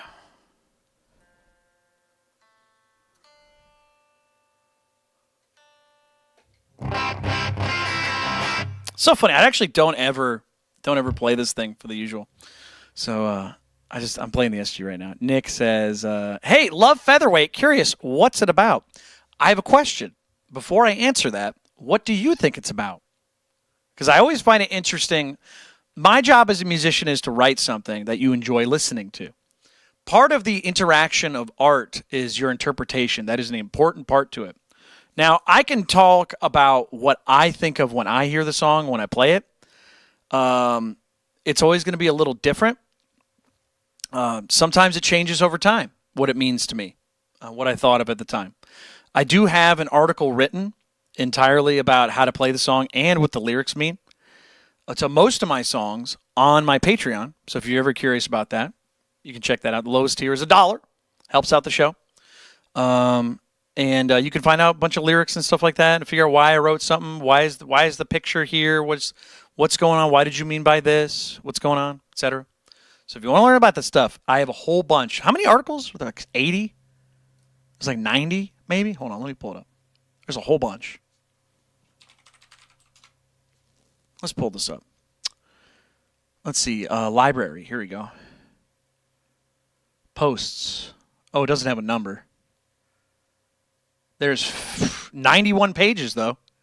Or is that 91 posts? I'm not sure. But I've been making it for a while. So if you want to learn all that stuff written out, dude, please do yourself a favor. Look at the behind the music on the Patreon.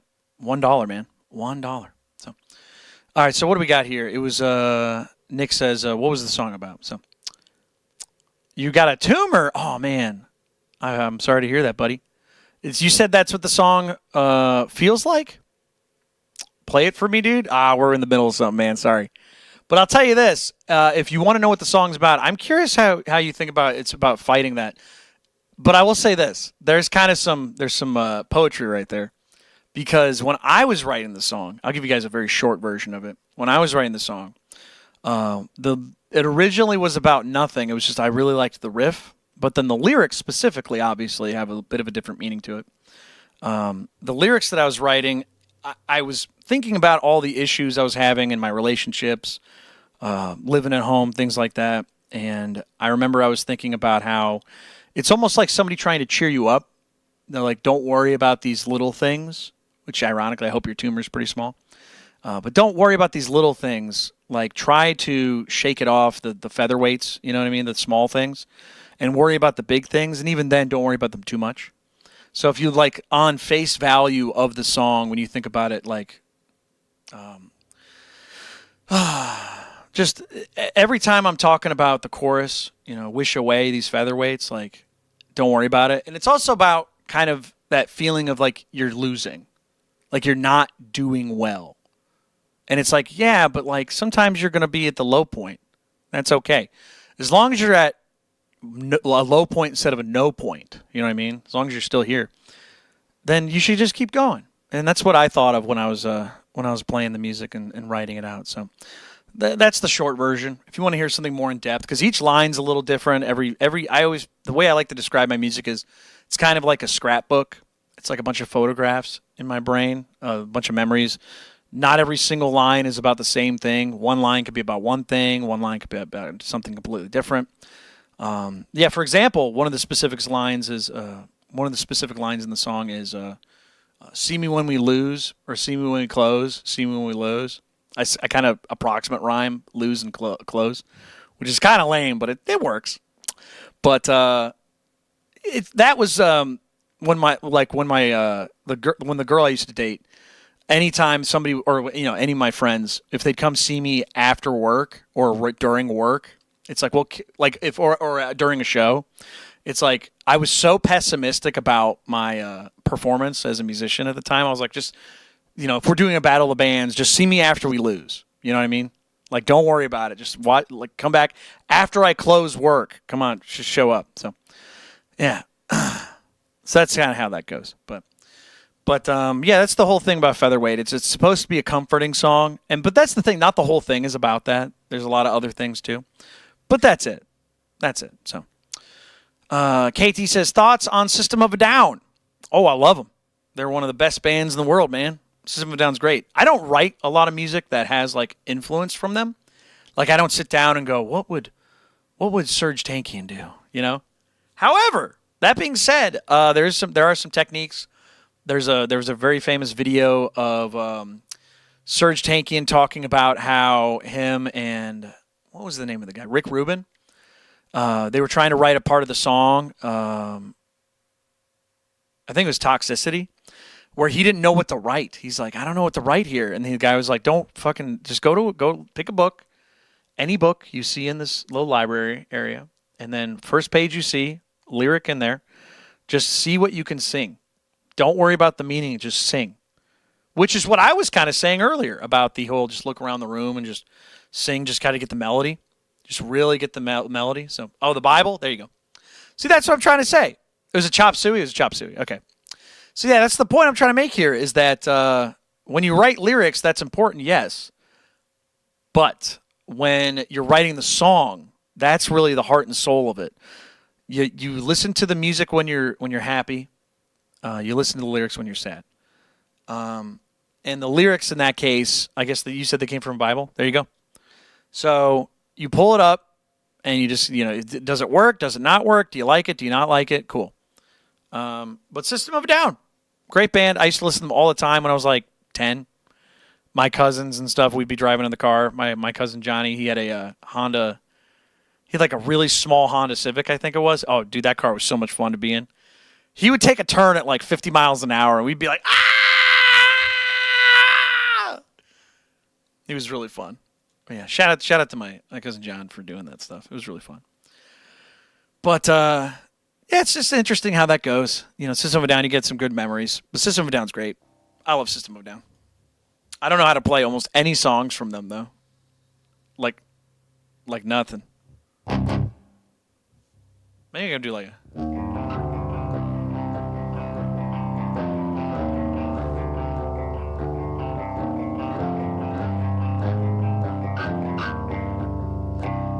I don't know the next part, though. Or maybe I do.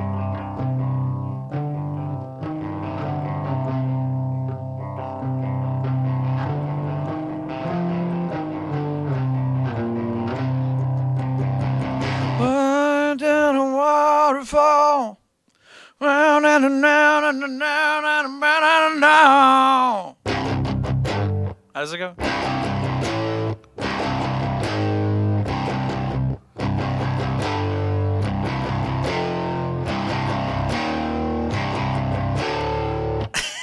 See, I don't actually know it. I was guessing, but sometimes you can just guess, right?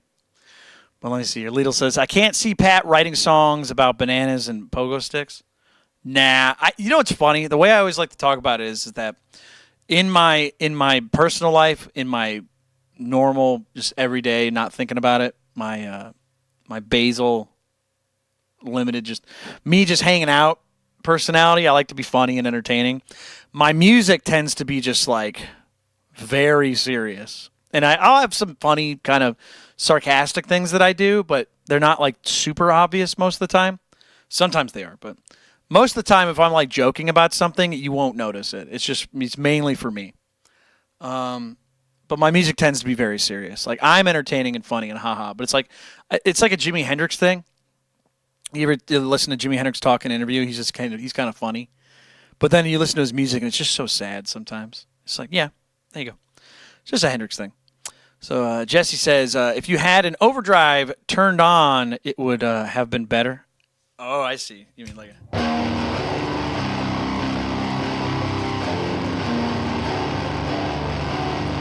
Wait, now that part would be clean.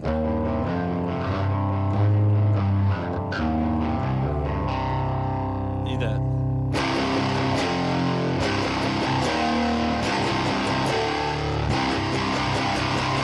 There you go. I see what you're saying. All right. So let me see here. What else we got? Yeah, let me know if you guys got questions. I'm going to keep looking at the goofy little stuff that is on Reddit and all the questions that people have. Some preloaded questions, as I say. So we're going to pull that up, see what else is there. So there was the parts casters. But yeah, as far as parts casters go, my guitars are mainly parts. Some guitars, like the blue Jaguar, I have a different neck on there, different bridge pickup. It's been tooled with a bit, not a lot, but most of them have just different pickups, different pick guards, things like that. Let's see. This guy has a glow-in-the-dark guitar. Cool. Let's see here. My Herman Miller. Those are good chairs, dude. I like the Herman Miller chairs. I used to work in an office that had them, or at least a knockoff version of them. They're great chairs. I should really get those. Who are your top 3 current female guitarists released an album in the last 5 years? It's interesting. Only has 69. 69 comments. It is interesting that you kind of have to, sometimes you have to kind of say, like, who are the female guitar players, But I think it's interesting because if you gave me a list of the top 5 guitar players right now, as far as writing and, like, pushing the envelope, Yvette Young would be on that list. And not because she's a girl. It's because she's just that goddamn good. But it would just be mainly dudes. But Yvette Young, great. But it is funny that sometimes you have to have those like, oh, but you can't pick these people, or you have to pick these people. It's like you could just say top 3 guitar players, but if you have to pick, I get it. But yeah, Yvette Young is a fucking nasty, absolute destroyer. She's a nasty guitar player. Can't play any of her music on the show, but yeah, she's great. If you like, was it Covet? Is she a solo artist now? I think she is. She used to be in a band called Covet. She's one of the few. Let me put it this way. Folks. Let me put it this way. Let me tell you. She's one of the only people that does the tapping with the fucking capo bullshit. The like, what do they call it? The Midwest emo. She doesn't do Midwest emo. She does just like a very technical rock kind of thing. But it's fantastic. So if you want to check out some cutting edge guitar playing for the past 10 years, I would say Tosin Abasi is still number 1. He's pushed the envelope so hard. I mean, it's unbelievable. I don't think there's anybody right now who's been pushing it more than him. Tosin Abasi from Animals as Leaders. Yeah. Yeah, it's insane. Is it math rock? You could say math rock. I think that's fair, Jesse. Yeah, it's not Midwest emo for sure. I agree. See, Jesse, fucking killing it right now. The opinions, man. Come on. Let me see here. We got some more. But yeah, Yvette Young. Let's see here. It says G&L inspected and signed by Leo Fender. No shit. Nuh-uh. I don't believe that. I'm gonna tell you right now. I love Leo. One of my favorite people in the world, man. But having this certificate of authenticity, I'm gonna call bullshit. That doesn't look like a signature to me, although perhaps Leo was an exceptional calligrapher. Calligraphy skills. Whoa, where did he sign it? Inside the neck pocket? I don't know, man. Bunch of the earlier ones have his signature in the neck pocket. That's what he read. Never took it off the check, though. What? Fucking asshole. Just take the neck off. People that don't do that are very funny. All right. So this is probably fake. All right. Anyways, it's possible, but ooh, somebody got destroyed. What is this? Firebird or is it Explorer? Oh, it's okay. Yeah, you're an idiot. Don't drop those. Don't drop your guitar. Maybe it won't break. Let's see here. I'm not a beginner. Hold on. But I normally pay people to restring my guitar, but I did it myself for the first time ever. Thank God. How'd I do? I spent an hour doing this. That's embarrassing, but you know what, though? He's on his way. He's on his way. Anybody pay for people to change their strings? I remember I got in an argument with this guy on the internet. Big surprise, right? There's a guy who was like talking about how he goes to mom and pop shops, which is like, okay. And then he said, I went to mom and pop shops and, you know, I go in there to look around. I let them just restring a guitar for me. I was like, let them? What does that mean? He's like, you know, like you go to you go use the bathroom at a gas station. You know, you buy a drink even if you don't need it. It's like the bathroom tax. I'm like, I get that, but usually they don't restring your guitar like there at that exact moment. I was like, are you telling the truth? And he's like, yes. Why would I lie about something like that? I was like, I'm just saying, like, most of the time those shops, correct me if I'm wrong, but most of the time when people go to a guitar shop, they expect their guitar to be restrung right there. Sometimes I'm sure it happens, but most of the time they have you drop it off. They'll be like, yeah, it'll take like a day or two or maybe like a week. Because you got to think, there's people that showed up before you, and then there's other people, and then there's other people. So usually there's a line of people that are having their stuff get done, and they're like, okay, well, I can do a restring, but it's going to take a while. Yeah, it happens. So Jesse says, if I had a few shops do it when I bought a floor model, but that was it. Yeah, I was going to say, if you buy something, yes, I agree with that. I used to do that all the time. I used to change the strings on the guitars all the time. And guess what? They actually tell you sometimes not to do that because they want you selling, not like improving things, which I thought was dumb. It's like if it needs to be restrung, it needs to be restrung. Usually they'll just be like, if the customer wants it, just do it when they ask. And I'm like, fuck kind of place is this? So, happens though. But that is interesting. But yeah, if you want to pay somebody else to restring your guitar the first time, like once, I understand. You should really learn how to do that because you're wasting a ton of money and time. It is as simple as tying your shoes. It really is. It takes we're talking 10 minutes at the most, folks, if you want to get your guitar restrung. If you have a Floyd Rose, bit different. If you're changing your gauge and you have a tremolo, bit different. But for the most part, if you're getting a guitar and you're restringing it, it's just real simple, dude. Real simple. So, it is definitely not hard. It's very easy. So let's see what this guy. This is the demo in the middle pickup. Okay. Advertisement. No capo said improvise. Anybody have to improvise a capo? I've had to do that before.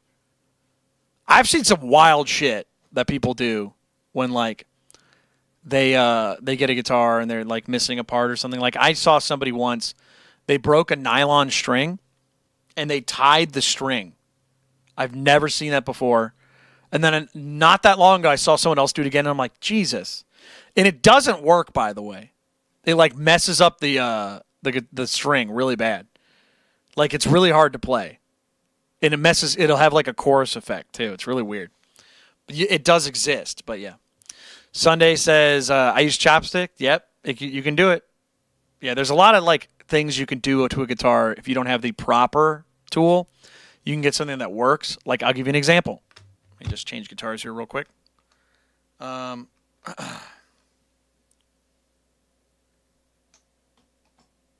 my Jaguars, a lot of times what I do is on the bridge saddles, the area right here, this has a mastery bridge, which is like perfect.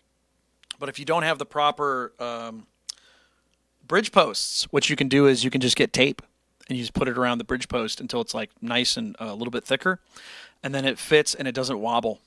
Which, if you're using the tremolo, then yes, you want it to wobble maybe, but I don't. And you can just use like tape. You can just end it masking tape, painter's tape, whatever fits around there, and it makes it a little bit bigger so that it doesn't rock back and forth. So it's just funny how that works. You can also use something to string mute. So, for example, I'll show you something. So, if you've ever played, these are like the best Tinker guitars, Jaguars and Jazzmasters and, stuff like that.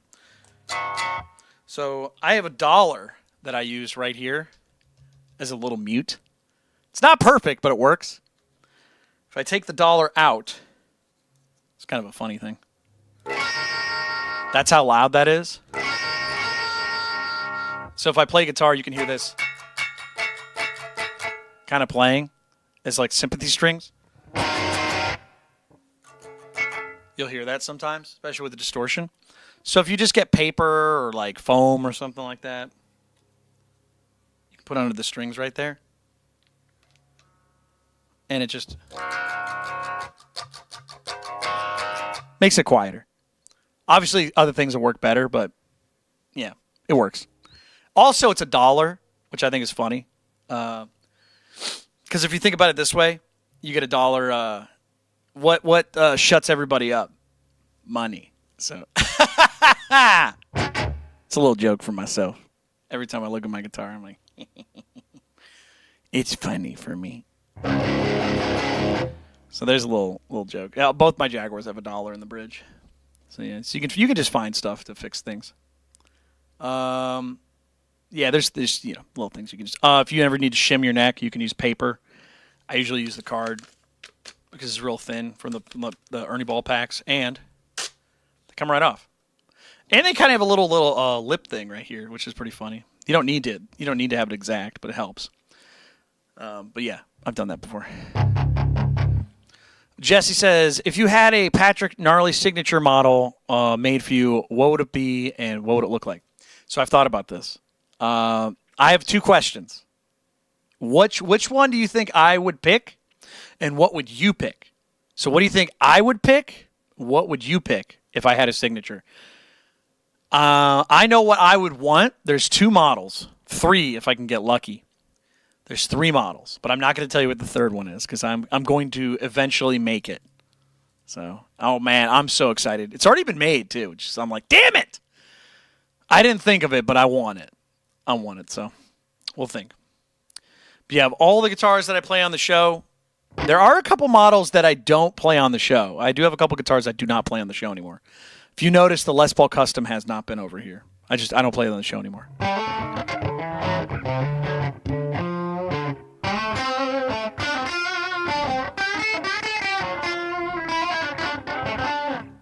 We'll see. Nas says, I'm a YouTuber type. What? What? Excuse me? I think we're all YouTubers by definition. You know what I mean? Let's see here. But yeah, if you guys want, let me know which guitar you think. If you're out there. If you know what guitars I have. If you don't know what guitars I have, if you would like to see them, I can show you a couple of them. Let's see here. I'm just kind of looking through some pre-written questions and stuff that are on Reddit. Sweetwater sales schedule. Interesting. I actually never thought about that. I'm not a big Sweetwater guy, so I'm going to look at this real quick. Sweetwater sales schedule. It's January 21st, 2026. I mean, they just had a bunch of sales from Christmas and stuff. So my Sweetwater sales rep just got back to me and with a can't do it after asking about a discount on a guitar. Well, probably because, why would they? There's no reason to.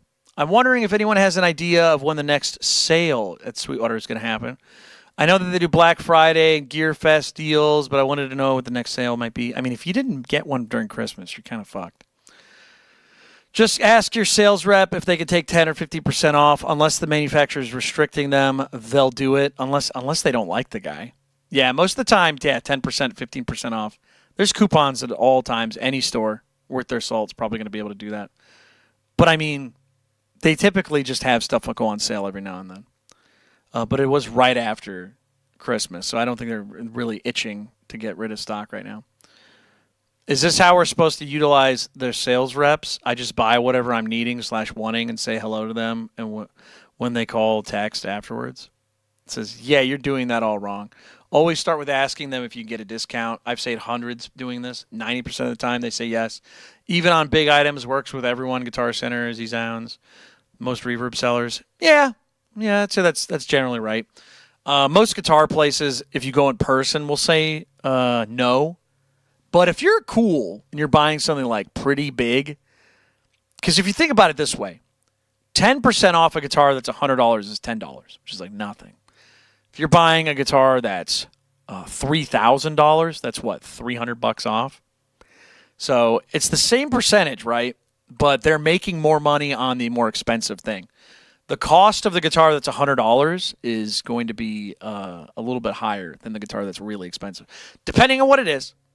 PRS, for example, they don't typically have like a lot of overhead, but Gibson does. Like Gibson, for example, I remember there was a custom shop. Jesse, you'll remember this, by the way. Jesse used to know where I used to work. There was a shop I worked at.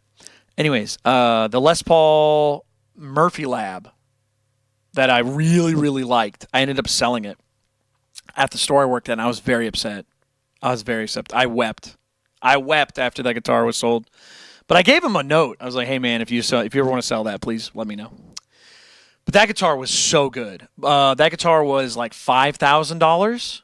At cost, the store only paid like $3,000. So you think there's $2,000 of wiggle room. Profit, obviously that's profits. They don't want to diminish that. But we ended up selling it to a guy for like $500 off or something like that. $400 off. So... No, it was $5,000, so 10% would be $500, yeah. So that was the maximum discount. He bought it, and I was like, God damn it, I should have bought that. Because I would have got it for $3,000, and I should have bought it.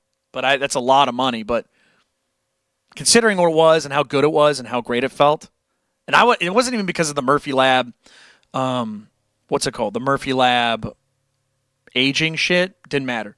Played great, and it sounded really good. Really loved how that guitar sounded. God damn it. But yeah, I guess it's gone now. But I didn't have to pay that much. So it just sounded really clear and clean for a Les Paul. And the neck was perfect. I think I like 58 necks. Something about it, man. I don't know what it is, but the 50s neck from Gibson feels too big to me. A 58 neck it feels to me thinner this way, but thicker this way, which is kind of how my Strat and my what the hell is this thing called? The Breedlove. That's how that goes, man.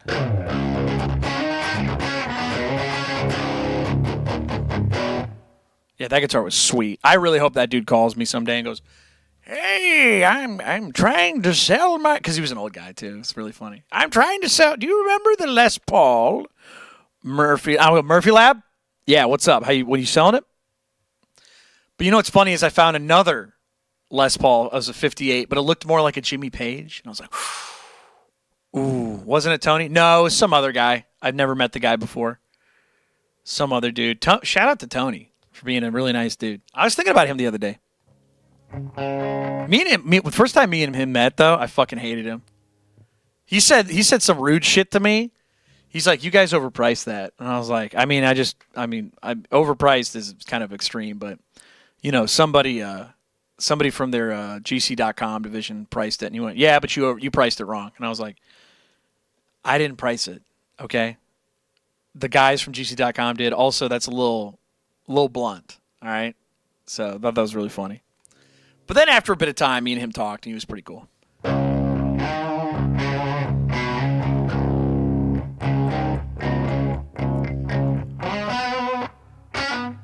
I bet you that is that guitar still there? It was the it was a Gretsch Country Gentleman with a Cramps sticker. The punk band, the Cramps. Just right on it. So it should have been more inexpensive, which I think it was, because they were like, the sticker's gonna fuck it up, but whatever. The guy who sold that to the store was really cool. It's still there. It was Jeff's. Whoever Jeff is, that guy was cool. He was really nice. He knew his shit, dude. He was a nice guy. Everyone's like, who the fuck are these people? I'm like, don't worry about it. These people I know.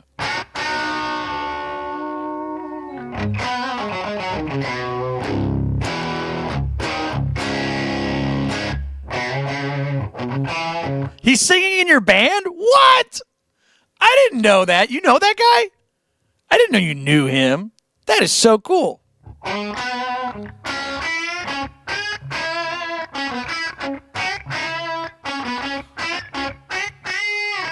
Tell him I said hello.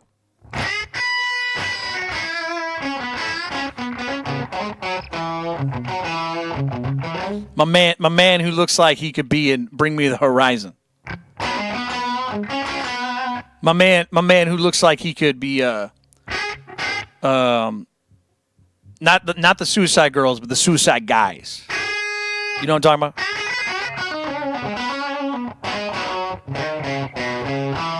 Will do. He's wild.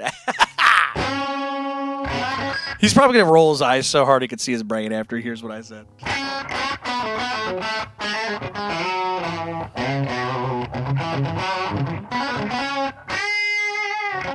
You know what I find interesting? It is almost 2 o'clock in the morning, but you know what I find interesting? You know what I find interesting?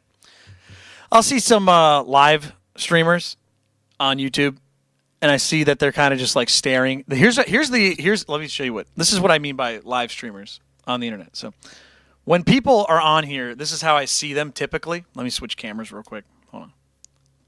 This is how I see them usually.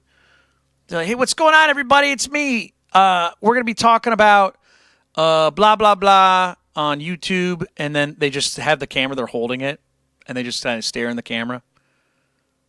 That's just what they do the entire time. And it always surprises me that, like, anybody responds to them because they just seem like crazy people. Which, to be fair, I smash guitars on here. But it is just funny to me that, like, that type of live streamer typically gets so many people watching. Meanwhile, we're talking, we're playing guitar and all that stuff. Blake got shadow banned again. What?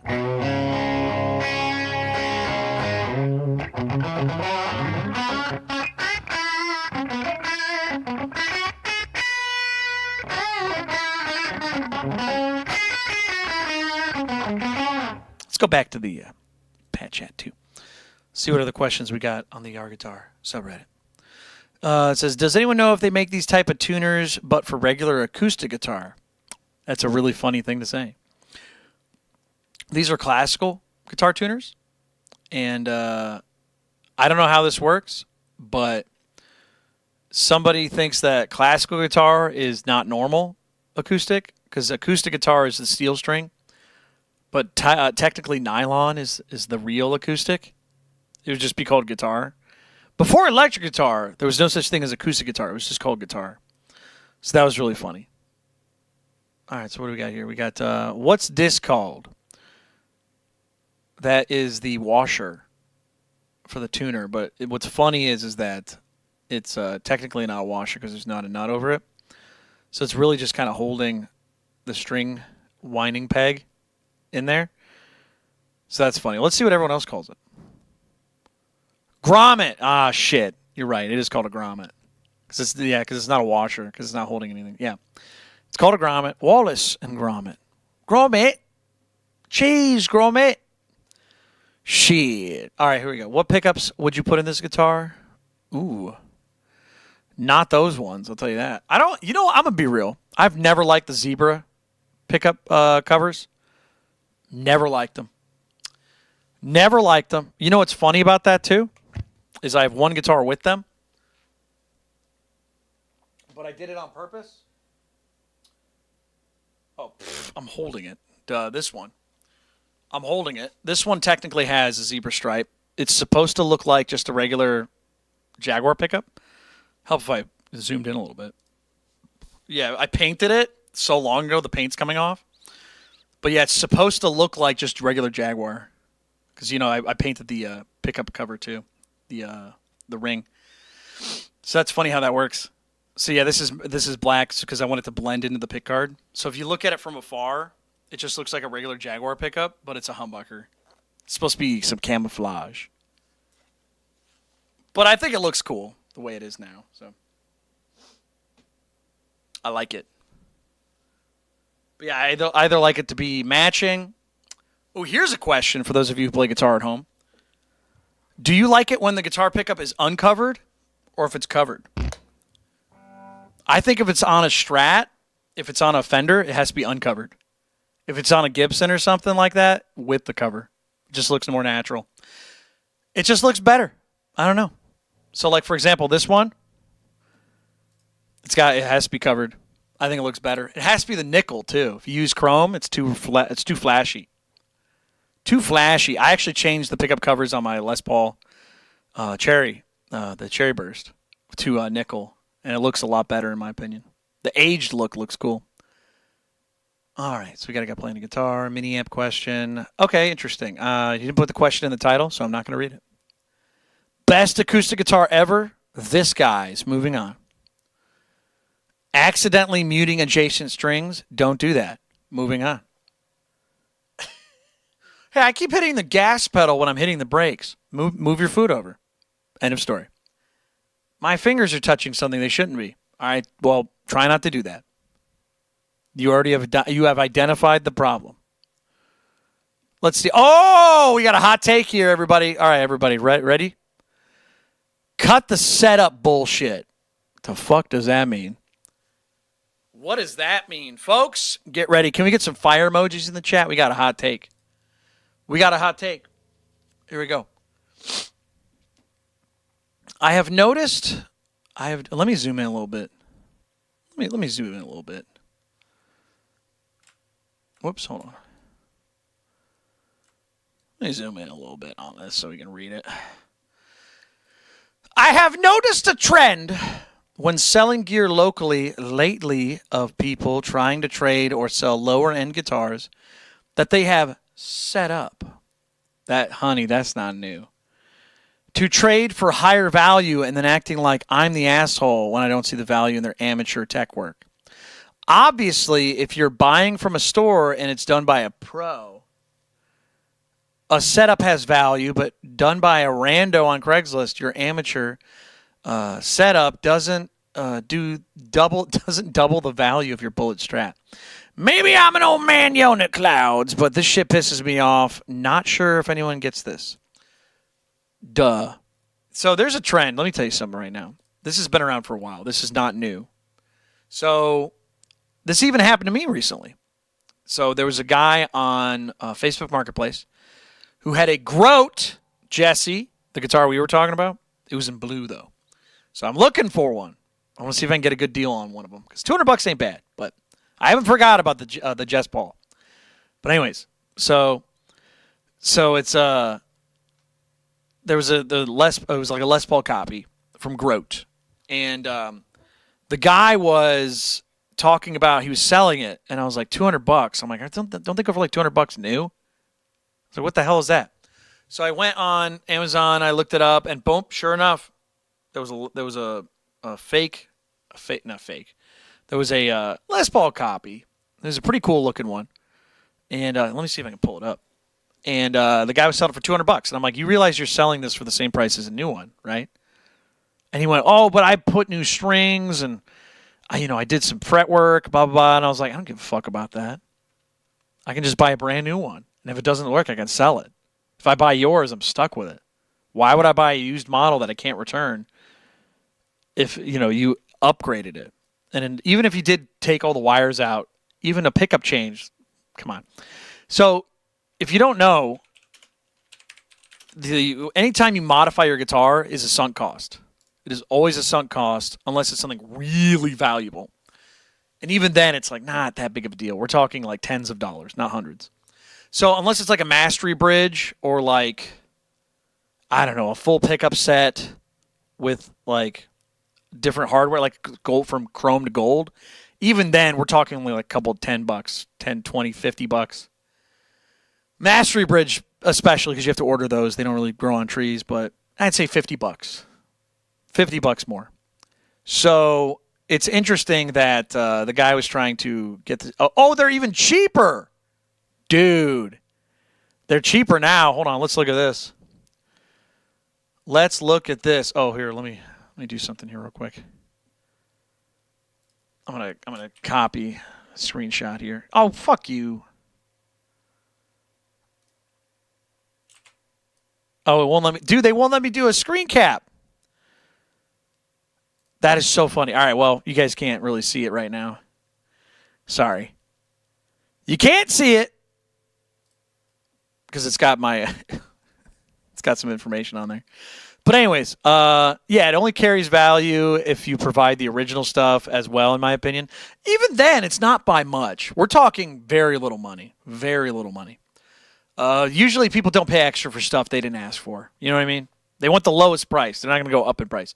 But again, if you buy a guitar and there's stuff on there, like there was a guitar recently I was looking at that had a Hot Rails in the bridge, and I went, oh, cool. I actually want that. But it was actually cheaper than other people were selling. And I was like, okay, cool, I want that. Of course, I haven't bought it. I just love looking at gear. So it happens. Muhammad says, play Stairway to Heaven, please, Jimmy Page. My name is Patrick Gnarly. Who's Jimmy Page?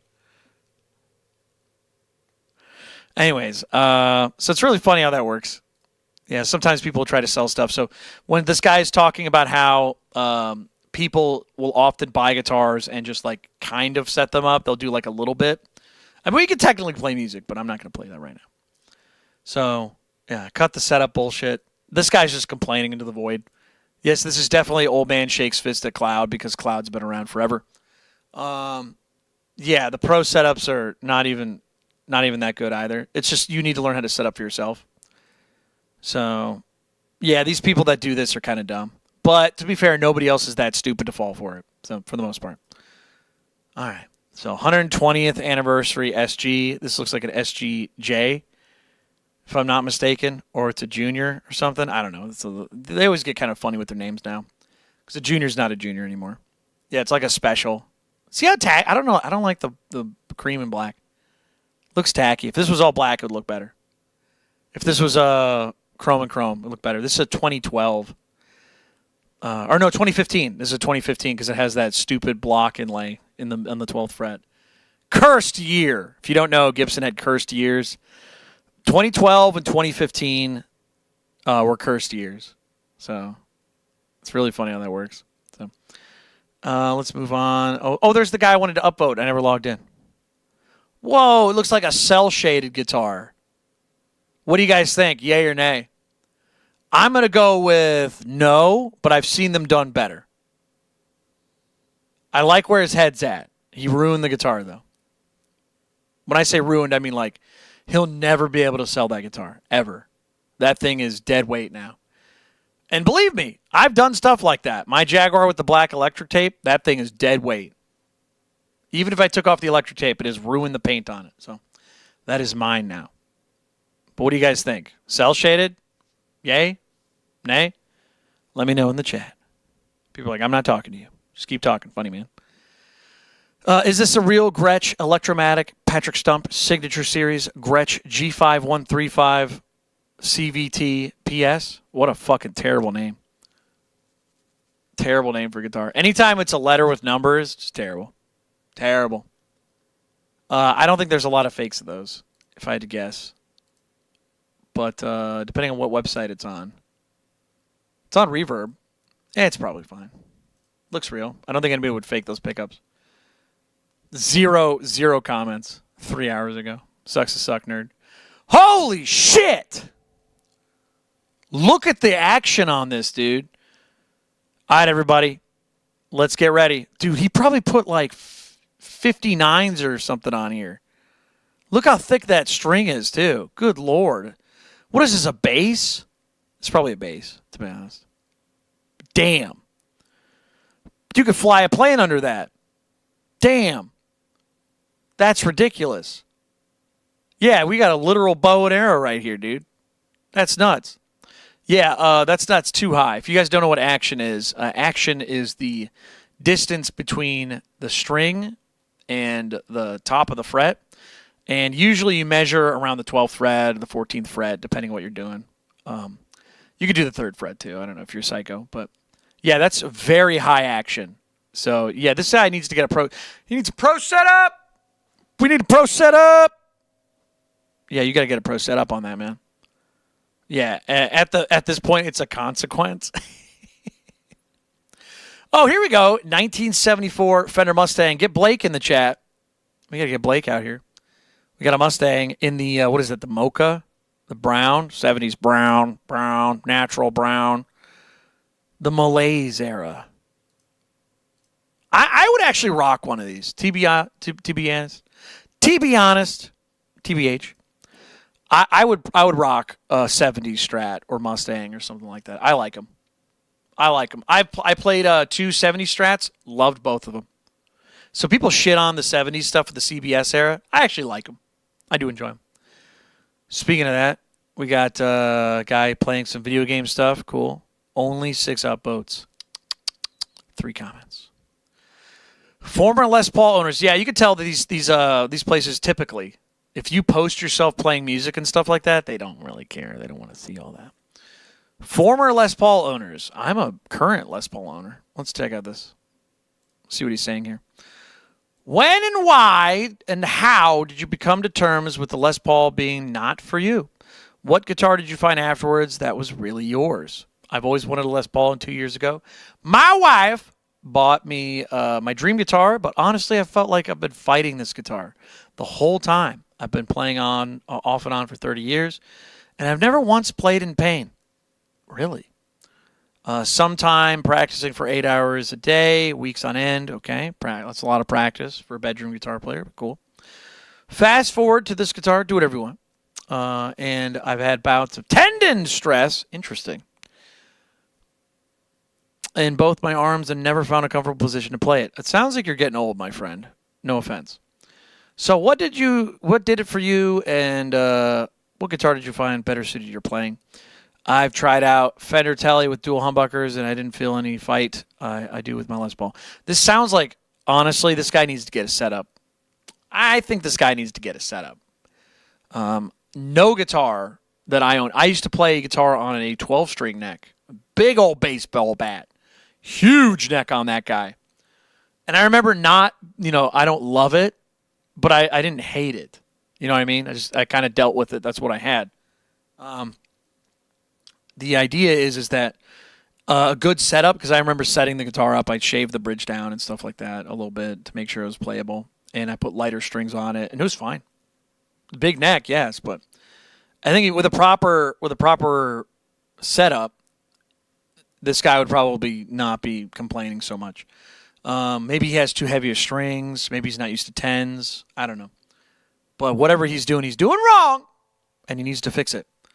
Which is funny because this guy says, I ended up with an SG, which is honestly extraordinarily similar specs to like a 60s neck Les Paul. So I don't know what this guy has, but dude, I'm going to tell you right now, if you play a Les Paul, you have not played all Les Pauls. They're all very different. They really are. None of my Les Pauls are the same. Not a single one of them is exactly the same. One has like a 60s neck that's thin. This one over here has a asymmetrical 60s neck. Another one has like an 80s neck, which is a little more like a broomstick. But I really want to get I really want to get a 58. I really want to get a 58 neck with a little bit of flame to it. That's what I want. I think that's the move. But yeah, if you're playing a guitar, this guy clearly he's been playing for a long time, but clearly he hasn't been playing for a long time, if that makes sense. If he's confused about Les Pauls and stuff like that in the necks, then he clearly hasn't played a lot of guitars. He should really check out more gear. The guy who said he moved on. Because notice he didn't say like it was too heavy. That's the main complaint with Les Pauls. They think that they're too heavy, that they're uncomfortable, that they're not a great experience. I don't know what it is. I mean, I sit down when I play on stream, but dude, I play when I'm not on the show. I stand up. I play in my other room. I have an amp. I have my other guitars that I don't play on the show in there, and I've never had back or shoulder pain. Not a single time. I don't know what it is. It's never happened. And my Les Paul Custom's like 11 pounds. It's pretty heavy for a guitar. I don't get it. I don't know why. Maybe I got lucky, but I don't have a problem with it. It's fun to play those guitars. I really like Les Pauls. They feel great standing up. They feel great sitting down. I think Strats are probably the most comfortable, in my opinion, sitting down and standing up and stuff. Jaguars, same thing. But yeah, if that guy is having a problem, the best advice for him would have been make sure you try the guitar before you buy it and try a bunch of different models. Listen, the Les Paul has been around for 75 years. So they've had a couple different neck shapes, a couple different setups. So regardless of how big your hands are, how small your hands are, you can find it, and you'll be good. So that guy definitely needs to play more Les Pauls, in my opinion. Find something he likes. They even have light Les Pauls. Dude, I played a Cloud 9. You guys ever hear about this? This is really specific. So a Cloud 9 is a 1959 Les Paul. And I actually thought the neck was okay on that one. Didn't really love it. It was a 1959 Les Paul, and it was chambered. So it only weighed like 7 pounds. If that. Might have been 6 pounds something. But yeah, it was chambered. So what I mean by chambered is that the curves of the guitar, everything from like here to here is empty. They make Strats that are chambered now, even Player 2s. It's pretty interesting how that works. It's very fascinating how people just don't know. People don't know that you can just try different guitars and they are different. Even the Les Pauls today, you have a 50s neck, 60s neck, there's a 58, 57, 59, different cuts of the 59. It's weird, man. They have so many different shapes. Strat necks, same thing. There's a modern C shape. There's the older modern C shape, which is really funny. There's the player neck. There's the Player 2 neck. The Player 2 neck is a little bit slimmer. I mean, we're talking like a millimeter or two. Very, very, because the finish too, there's a thinner finish. Each one is cut differently. Like the sanding, you think about the sanding of a neck. If you do it by hand, it's going to be thinner in some spots. So there's like a range that they do. There's, like I said, there's the Clapton V neck. There's a 60s neck, which is a little bit of a more chunk to it. God, there's so many different. There's the Baja Telly neck, which is a little bit thicker too. There's enough. The U-shaped necks of the Tellys. They're out there, man. Just gotta try them out. This is the part right here where your hand grips the guitar. That is probably the biggest life or death of a guitar in your hands. If this motion right here, the whoosh, if that's not good for you, you're not going to buy the guitar. If it's not set up well, even though the neck is good, whoosh, if it's not set up well, some people will not buy a guitar. I've seen that because you can't tell. So you really got to try it out. So what else we got here? Tyler says, the one guitar / used... Okay, cool. It's funny, dude. Let's see here. 59 Strat Les Paul.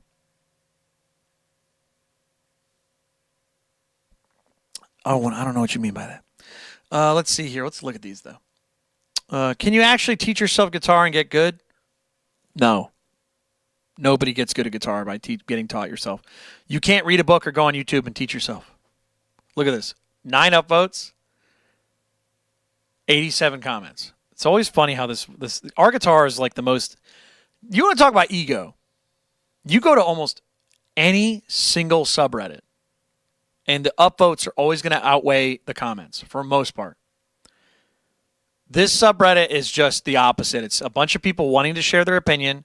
They're usually dog shit, and they don't make sense, and they're like from people that have only been playing for 6 months and only play total like 100 hours or less. And it's just the blind leading the blind. Right here, look at this. We got, can you actually teach yourself guitar and get good? I don't know how to progress. It's again, 4 upvotes, 16. And I get that they're questions. Like, why would you upvote a question? But if it's a good question, you kind of do it. So let's see. Let's look at the discussion between these two real quick. Let's check this out. It says, can you actually teach yourself guitar and get good? It says, hi, everyone. I could really use some advice from the more experienced players. Just pretty much nobody, man. I started teaching myself acoustic guitar 6 months ago. That's more than most people on the planet. I've been using YouTube videos. Justin Guitar has been amazing. Apps and online tabs. So far, I've learned basic chords and scales, and I can even strum and sing at the same time. That's better than most people. This dude's a shredder. He should be teaching everybody else. The thing is, I've always been someone who learns more or learns better on my own. In school, college, and other hobbies, self-teaching just fits my brain. I go at my own pace and dive deep into what I enjoy. Love the freedom. Interesting. But now I'm wondering, am I missing something by not having a teacher? Yeah, for the most part. But if you're watching videos and stuff, it's probably fine. If you stayed self-taught, how do you keep improving without getting stuck? Are there bad habits I should watch out for on my own? Here's what's interesting. Even though he's asking questions, right, he's still kind of teaching himself. Nobody is actually ever self-taught. That's kind of doesn't make sense. Self-taught is usually you looked at books, you watched videos. You didn't go to a teacher, which is you're still getting information from somebody else, regardless of the medium. So it's like that's a very interesting kind of thing how that goes. So this guy is, again, he's teaching himself by asking questions. So it's very funny. So here's what's funny. Look at Liz. Can you actually teach yourself and get good? Yes. Top comment. Singular yes. Gotta love this place, dude. Not much more to say to this question. I mean, there's more to say, which I was just saying, which is you're kind of teaching yourself right now. You can also take lessons, and it's, self-taught is an oxymoron. Yeah, pretty much. You're just reading books. It's always better to, like, in practice, see what you can do on your own, sure. But when you get stuck, go for help, which is what this guy's doing. So this guy's actually pretty fucking smart compared to a lot of the people on this subreddit. So he's teaching himself. He can sing and play. He's got strumming and playing and singing and chords and scales going. So he's a guitar player. In fact, I would say he's probably better than 90% of the people in the subreddit. Not a joke. I don't know what he sounds like. Hopefully he's actually doing good, because if he's just like this.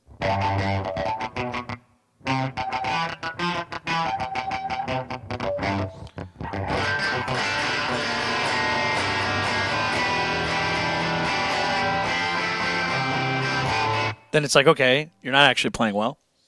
But if let's assume he is playing well, he actually knows his chords, he actually knows a couple scales. It's like, okay, cool, you got it. But yeah, learning from a teacher is good because a lot of techniques are kind of hard to see in 3 dimensions, if that makes sense. So like when you're actually putting your fingers down on the fretboard, sometimes guitar players will do this bad habit, which is where they kind of do things a little too flat and they start to mute other strings.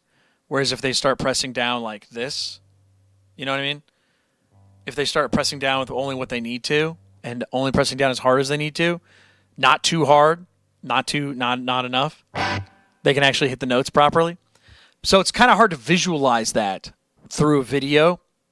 If you see somebody do it, they can just move your hand. They'll be like, yeah, you're playing and you're doing this. You need to be doing this. And you'll go, oh. It's like, I see how your thumb's up here. You want to do it like this. And they go, oh. So that's something you could do in person. But again, there's no such thing as self-taught. You really just are learning from a different medium. So the question is, yes, can you actually teach yourself guitar and get good? Oh, yeah. But you're not technically teaching yourself. It's kind of not how it works. So it's very funny. And then what else we got here? It was, I don't know how to progress. This is something people kind of talk about a lot, too. I got into guitar because of Nirvana, Kurt Cobain. Ooh, pretty cool. Now I've been playing for about almost 2 years now, and I'm past the beginner stage by far, and I'm pretty good. Okay, cool. I just don't know what to learn now. I like so many different genres, but anytime I try to learn something, I lose interest. I can play songs like Bring It On Home. Led Zeppelin. and solo where I can play solos, and like the one is Sappy by Nirvana, which is actually a really cool solo. It is a good solo. I agree with this kid a lot. I just can't figure out how to motivate myself to learn a little bit more complex songs than what I do. He's kind of plateaued. That's it. I think a big deal is that people kind of don't recognize when they've kind of learned all they want to learn. There is a point when you stop learning because you're just not interested. You know what I mean? There's some people out there that are never going to learn to sweep pick, and it's not because they're not good. It's because they just don't care. They don't write music that involves sweep picking. You know, there are people out there that will never learn how to do economy picking because they don't use it. There are some people that will never learn to sing and play. It's because they don't do it. There's some people that don't write like whole songs. They only write guitar parts or solos because they don't need to. So if you've already accomplished everything you need to, you're done. That's it. So this says, this seems to me like a musical taste than a guitar issue. You need to find more music to get excited about. I mean, he doesn't. Not really. Again, terrible. Not the worst advice there, but it is cool to have more information out there to get inspired. He doesn't really need to. But yeah, jamming with people, I think this might be the best advice so far. Jamming with people. That might open up some ideas and passions for you. Yeah, that makes sense. Because if you see somebody do something, if they outskill you, then they might embarrass you into learning stuff. But you don't have to. They're going to want to. So let's see here. This guy says, there's lots of directions you could go that aren't learning random songs you like. You could go theory, which most people don't, and learn the hows and whys of it. You could pick a song and you don't necessarily like, but has a specific skill you like. That's true. You could decide to try to write. What did I say? You could even start or join a band, which is like, yeah, why not?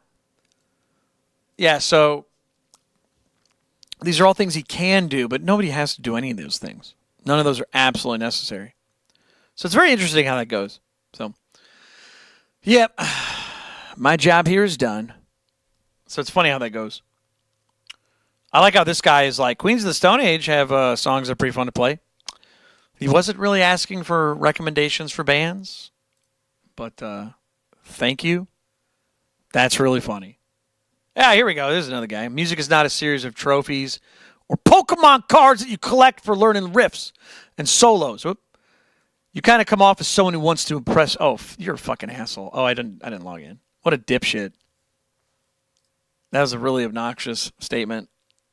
Real musicians don't go around telling folks the solos they've nailed. He wasn't really doing that. He was just giving examples. This is an example of a piece of shit. And notice how there's only a couple comments in here. What was it? 16 comments. One of them was a extraordinarily negative one. Let's see here. Another guy. Kurt never got past the beginner stage. Sounds like you're ahead of your curve. I mean, to be fair, Kurt did not know a whole bunch of skills as far as like techniques, but he didn't really need to. He wrote with what he had and what he wanted to know, and that's what he did. And I don't know who Agreeable Albatross 80 is, but I know Kurt Cobain. So, but if people want to say he was a fantastically skilled guitar player, it's like, I wouldn't say that's true. But is he an incredible musician at writing and singing and with melody? Oh yeah, incredible. One of the best, in my opinion. So that guy's definitely a tool. Everyone doing okay out there, by the way? You guys doing all right? I was gonna say, I noticed a lot of people are just kind of listening to me jibber jabber. Nobody has any questions? Anybody got anything they want to talk about?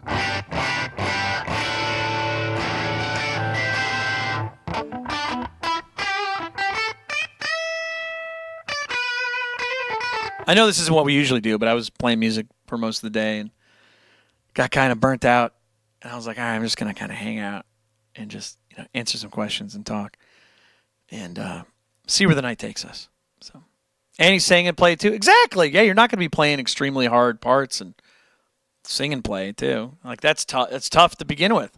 So yeah, he did exactly what he needed to do. He sang and he wrote cool ass guitar riffs. Period. Doesn't matter how difficult they are.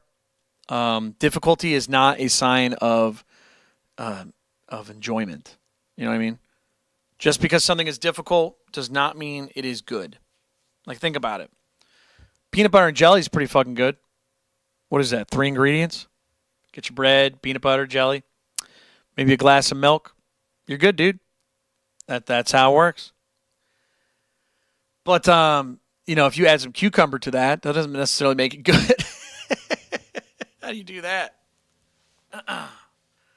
Yeah, that's how that works.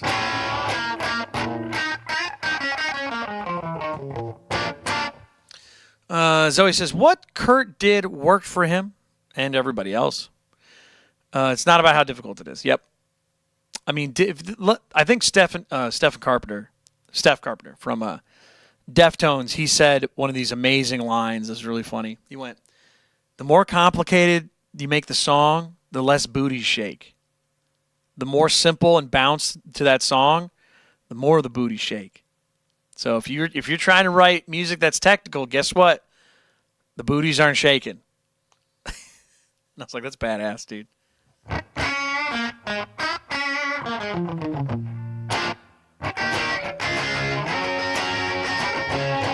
And that being said, complicated does not mean filled with a bunch of unnecessary crap, chaotic. Like you could listen to Bleed. Listen to Bleed, dude. Oh my god, that song. Oh, let me pull Bleed.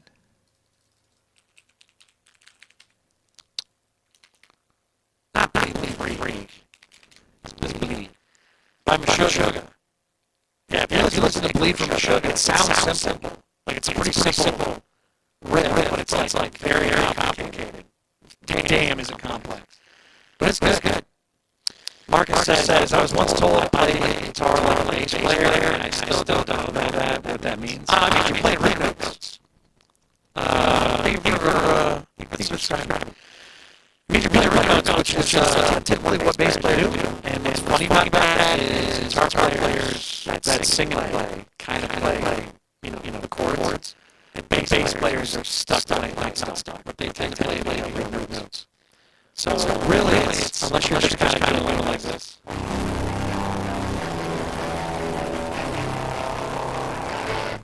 So it's like, Pat, is there something wrong with my mic? Is it sounding bad? Is the audio sounding bad? It might be the interface. Very occasionally it's supposed to mess up.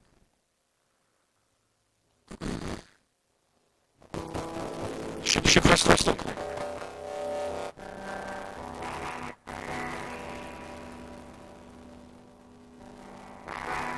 Nobody else has a problem with the audio? Oh, okay, there is an audio. Okay. Jesus Christ.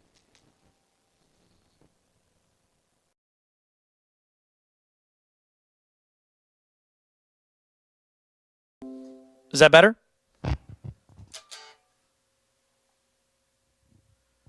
Yeah, if it starts sounding bad, dude, just let me know. It's rare, but it happens. Yeah, my interface sometimes messes up. There's some sort of power thing.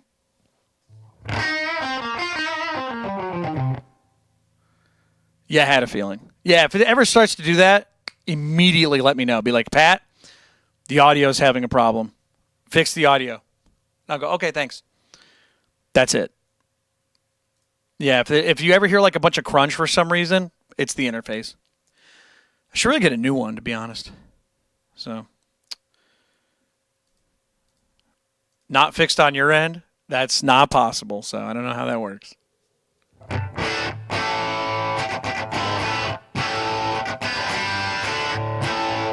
David, I think you're lagging behind in the show when you're like responding. That might be the issue. See if there's a little thing that says catch up to the live stream. Yeah, you might be behind in the live.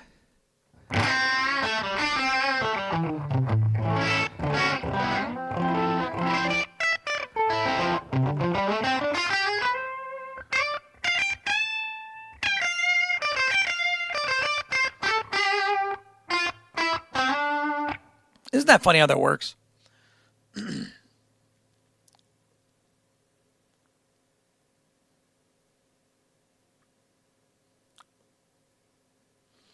All right, so I think I'm going to answer one more question on the Reddit thing. And then we'll see where everybody's at. Because it seems like everybody might be asleep. It is late. Let's see here. Ooh, interesting. Here's a good one. What would your routine be as a newbie? Like if I had to learn to play left-handed, how would I do it? So, before I even look at that, sorry. Here's what I would do. If I had to learn guitar left-handed, knowing what I know now, because you can just restart. It's pretty difficult. What I would do is I would actually just go slow. Here, I'm going to actually flip this over. Because like here's my skill right now, right? You get that.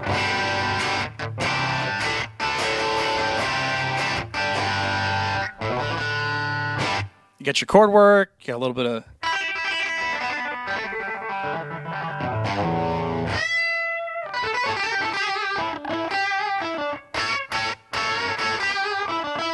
nice dexterity. You got the whole bends are doing good. Half bend.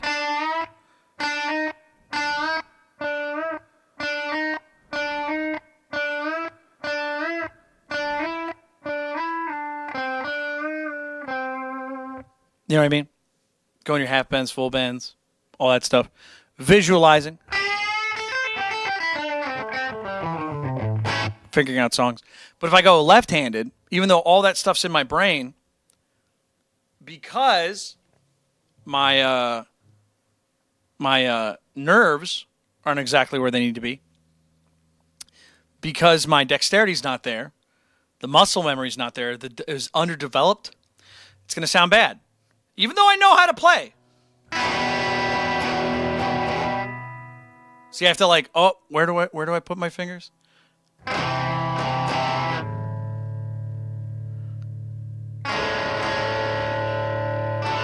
It all goes away as soon as you use different hands because they're not developed.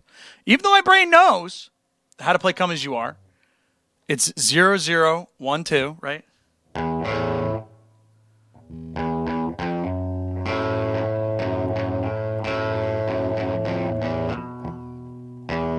Right? If you could try to go left-handed, it's all that stuff goes away. So what I would do is, if I had to learn guitar all over again, start from the very bottom, I would just work on my dexterity. I'd work on my finger strength, and I would just do one note at a time, just in a row. Get my pick hand going. Start with downstrokes.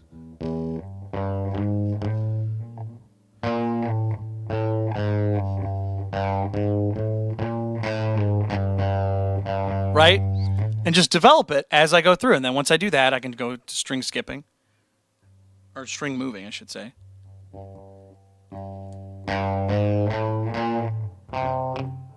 Dude, this is so hard to do now. And then just go through there. And then work on the foundational stuff. And then eventually, I'll be able to do it without thinking. You know, you just do like a...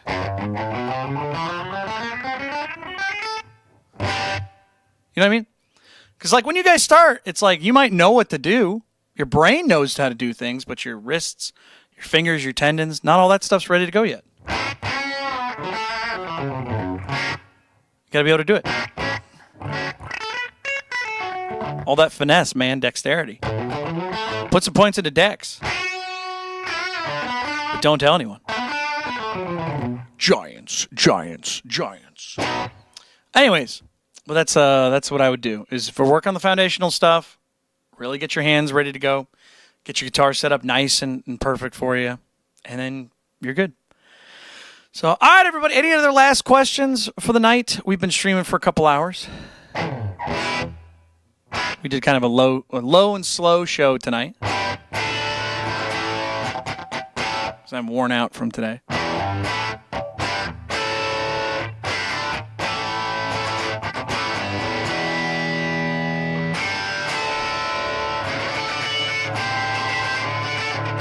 Any requests? Anybody want to hear a song or something? I'm going to play a song or two. Anybody out there? Is it just me, Zoe and David and Jesse and Sam?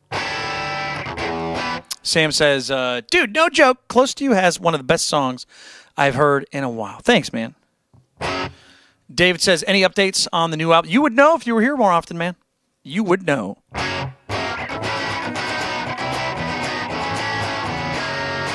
Yeah, man. Stick around more. I'll tell you, but I'll explain right now.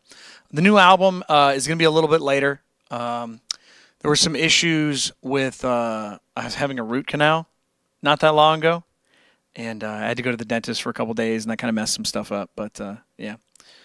Dave says, I was at work. I think you missed most of the stream in general, man, because I've been kind of posting updates, things like that. So make sure you check out the Discord. Make sure you're reading the posts, stuff like that. I like to post stuff, and especially if you're on the Patreon, helps out. So that's okay, David. That's okay. But yeah, I do give updates pretty frequently on the show. So, but yeah, if you're here more often, you'll hear them more often. It's like radar. You know what I mean? If you only update every couple weeks or couple days or something like that, it's just, you're gonna miss some stuff. But the album should have been out by the end of the month. It's probably gonna be a little bit longer. So I guess in February now. But the songs are being recorded and it's going just fine. There were just a couple days we lost because of health reasons, but it's okay. So that's the good news. That is the news you missed. So Marcus says, I do play bass primarily. Are you just now responding? Wait, hold on. Is this the guy that was talking about bass and guitar earlier? Oh man, brutal. All right. So let's see what you say. I think I'm too rhythm-focused, support versus solo melody. Any tips how to bridge the gap? You don't need to. You don't have to. If you're a rhythm guitar player and you like playing the rhythm and then singing the melody, then okay. If somebody else likes to do the melody more than you, or they get their hands on it faster, then okay. If you want to be more melodic and solo and stuff like that, you're just going to have to learn songs that have solos, and you're going to have to learn about melodies, things like that.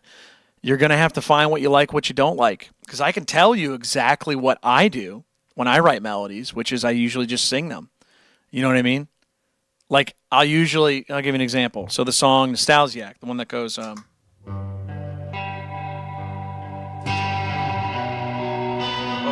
sorry, hold on. Let me change something. Forgot to change that back.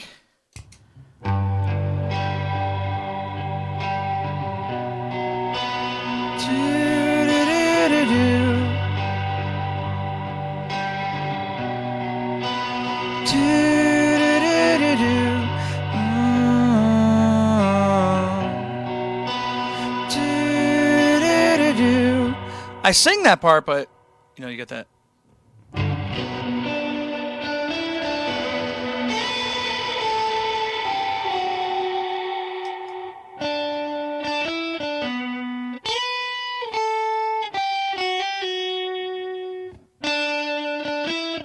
That's the melody right there, right? I can sing it or I can play it, but it's usually easier to sing and play than just playing the guitar part. Get that.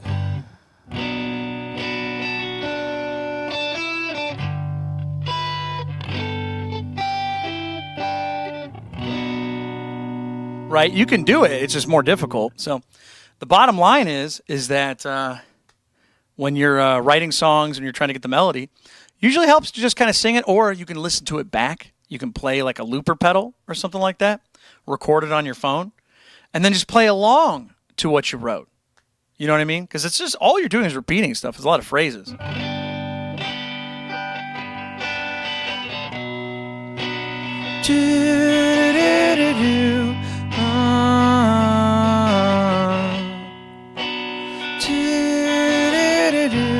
I wonder if I can do both at the same time, like not just with one hand. I can do like a.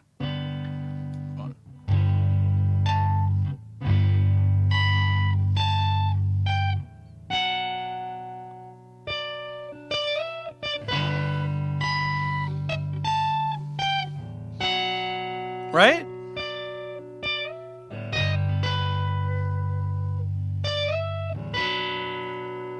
Get a piano.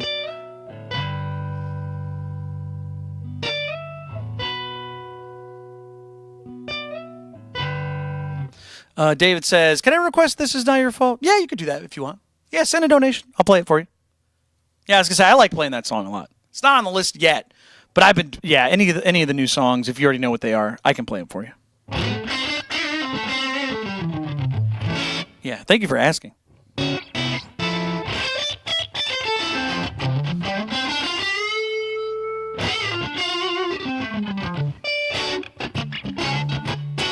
Dude, tell me a Strat doesn't sound good. Don't lie to me.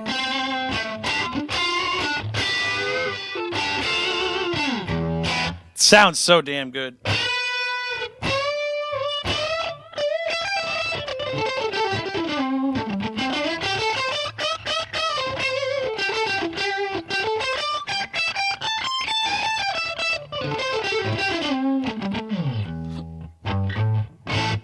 Oh, it's perfect.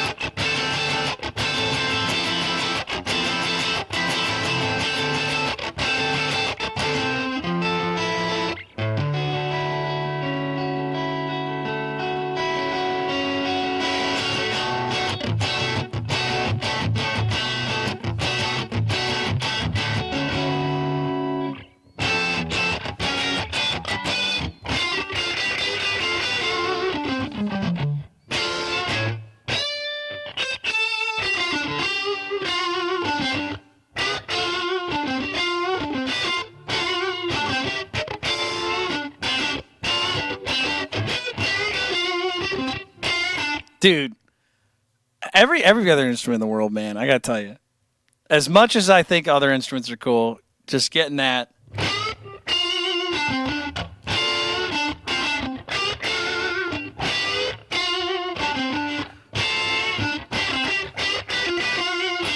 You show me another instrument that could do something like that. I mean, obviously there's synthesizers and stuff. We're not talking about those. I'm talking about you get your trumpets, you get your saxophones, you get your flutes. You gotta get that.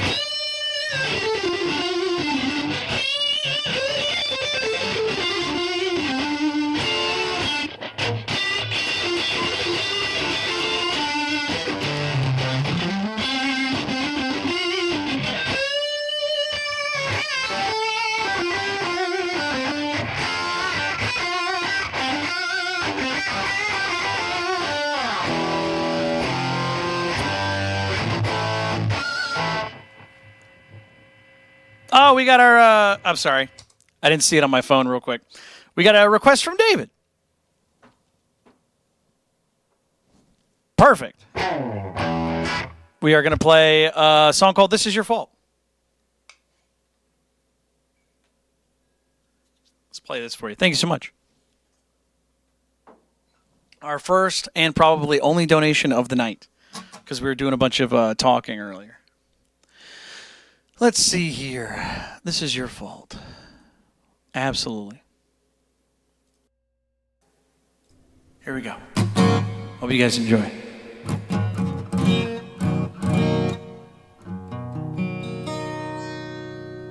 Okay, here we go. It'll be... Yes, David, the whole new album will be added to the show, man. That was the whole point. Yeah, the whole new album will be added. As soon as the new album is released, then I'm going to have it up there. The reason I don't have it up there to begin with is because if I don't have the songs recorded, then people aren't going to know what they are. You know what I mean? There's no possible way. That's like having a menu item. And they're like, what is that? I don't know what that is. Is that a song you wrote? Because like if they have never listened to it, how can they request it, you know? So the only reason you know it is because you heard me play it, right? All right. Here we go.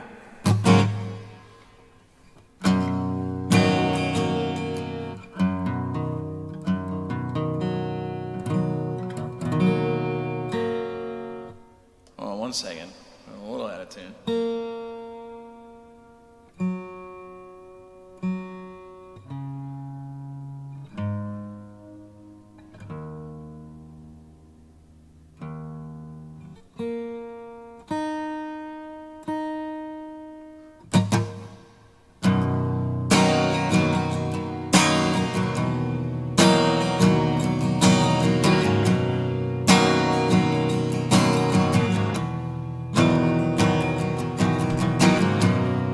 Change that camera real quick. Let's try it again.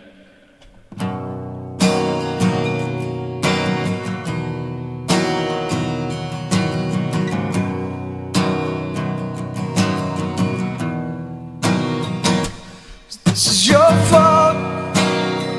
Know what you did. Take all the blame.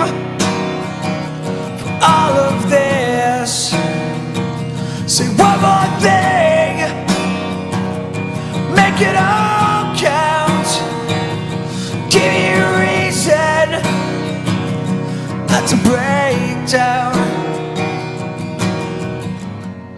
I can remember what you said.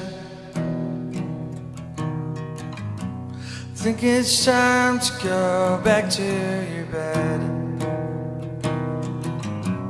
Please wait up, you're not making sense. You take a break from me at least instead. 'Cause this is your fault, not what you did. Take all the blame for all of this. Say one more thing, make it all count. Give you a reason not to break down. I hate you so goddamn much. Really hope that we don't keep in touch. You keep living with regrets. I'll keep wishing you were gone or dead. 'Cause this is your fault, know what you did. Take all the blame for all of this. Say one more thing, make it all count. Give you a reason not to break down. I know we can put this all behind us someday. I know we'll all move on like this never happened. I know we can put this all behind us someday. I know we'll all move on like this never happened. Right? 'Cause this is your fault, not what you did. Take all the blame for all of this. Say one more thing, make it all count. Give you a reason not to break down. 'Cause this is your fault.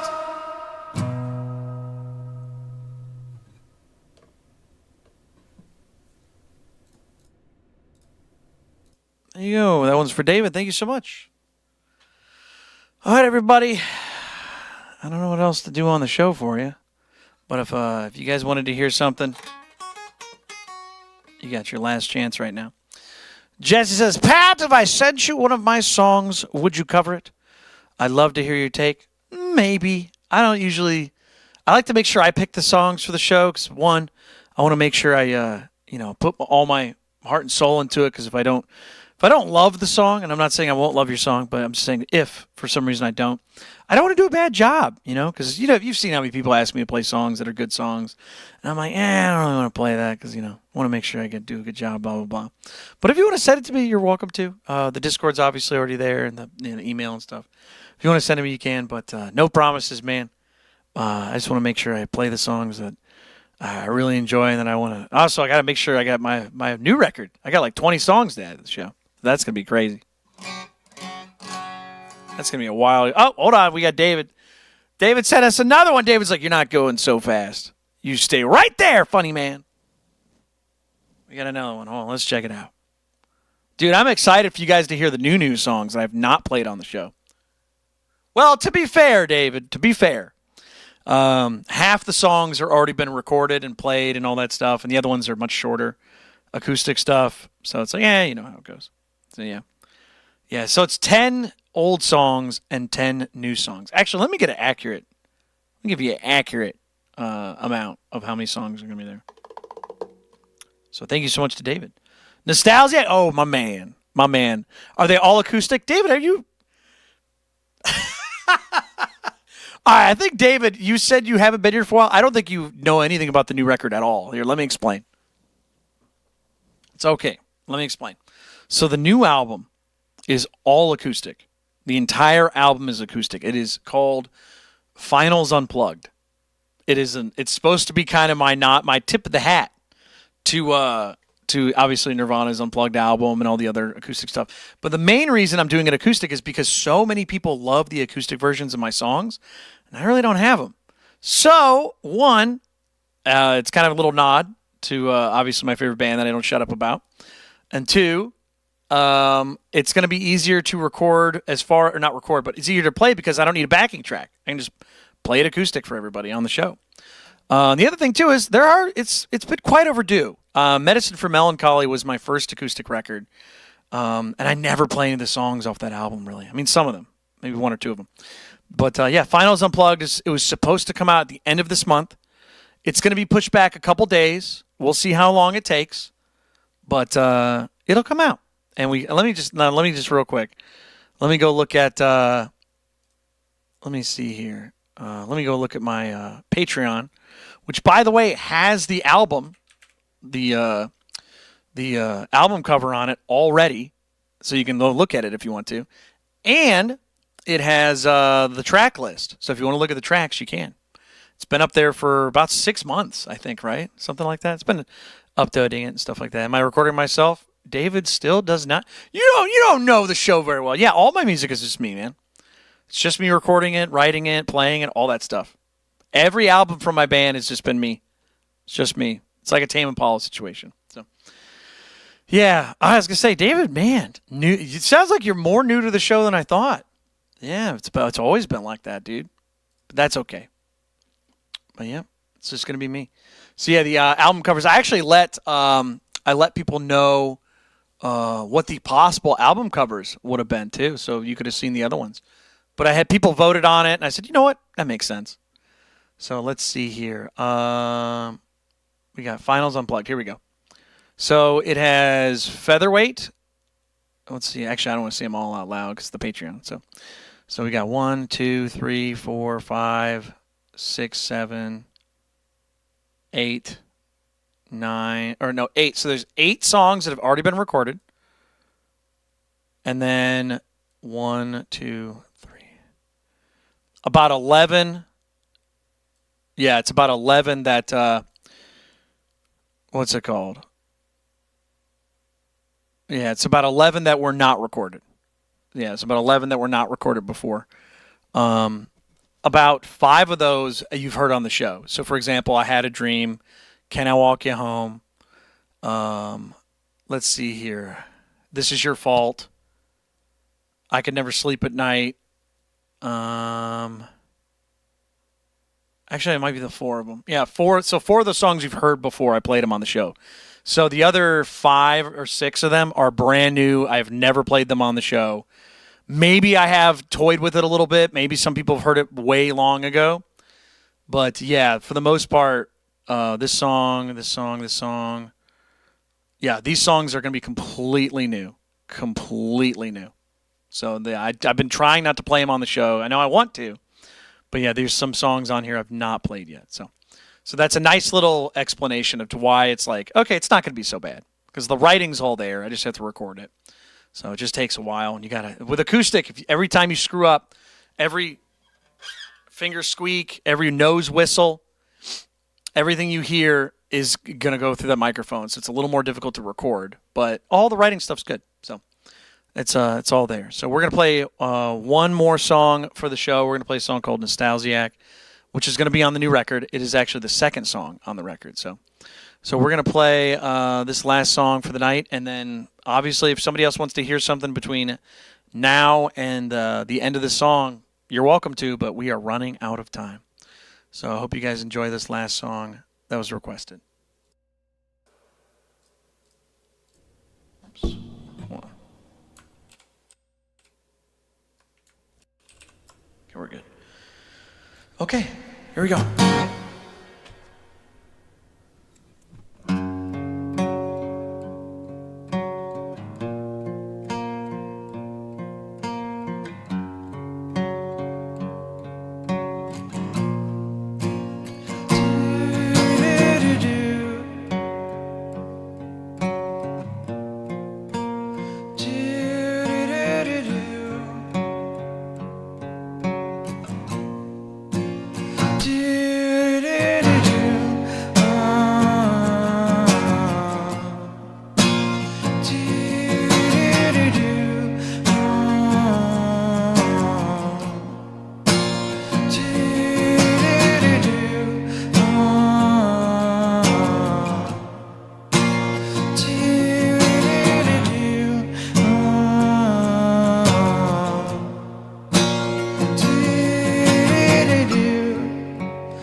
All right, everybody, that was a song called Nostalgiac. That was a song from my first album, and it's also going to be on my latest record.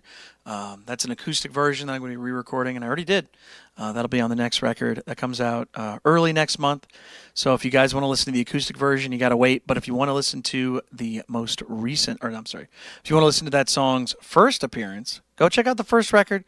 Tons of music on that album. Tons of music before this latest record. There's 7 albums if you want to listen to them. The latest record has been the most famous too, so I'm very happy about that. So usually it's the opposite. Usually bands get worse over time. I guess mine got better. So, anyways, looks like we got a donation from, it was Jay Shep, who sent a $10 donation. Thank you so much. Saying Roger Miller, King of the Road. Is that a song? Great working, brother. Thank you so much, man. I appreciate that. Never heard that. Was it Roger Miller, King of the Road, man? Unless that's a person. Is that a movie? I don't know what's going on. I don't know what's going on. Oh, it looks like you guys were talking. Sorry. I was in the middle of the song. I was not able to read all that stuff. Jay Shep says dealer's choice. Usually when people say they ask me to pick a song, I guess I let you guys pick a song. So I'll tell you what. Do you guys want to hear Featherweight? Or do you guys want to hear Dead Athletes? I'll leave it between those two. Usually we end with Nostalgiac, but we got one more. So Liam says, play You Know You're Right. Blake says, please send a donation. And Liam says, me? Yes. All right. So let's see here. Yvonne says, hey, we got Yvonne back here. Featherweight. Okay, we got one for Featherweight. Defense says Creed, not on the list. Don't know how to play any. Sorry, bud. I'm sure there's some sort of gas station bathroom that's playing that song. Or I'm playing a song from that band, I mean. Liam says I'm poor. Too bad, man. We're playing one of these 2 songs. We're either going to play a song called Featherweight, which if you don't know, sounds like this. It's got that.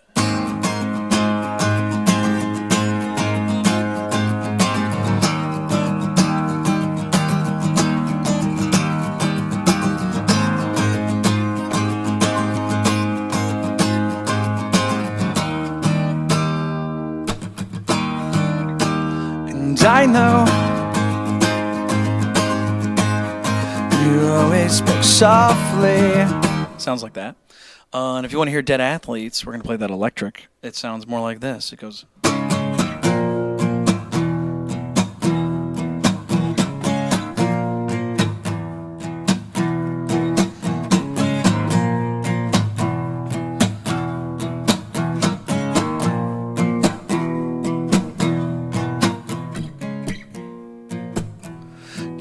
Fix me for a love fee. Take my insights, leave them outside. No, please. Liam says it sounds like Drain You. It sounds like this.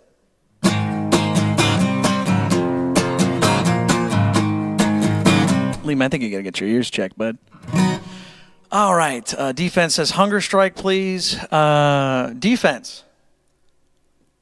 No. Get out of here. We're choosing between those 2 songs, man. I'm sure. You know, I'll tell you what. Go to a Sunoco bathroom. You could probably listen to all the good songs that you like to listen to. Let's see here. Looks like everybody's saying Featherweight. I see 1, 2, 3 for Featherweight. Looks like we're playing Featherweight as the last song of the night. Thank you guys again for being here.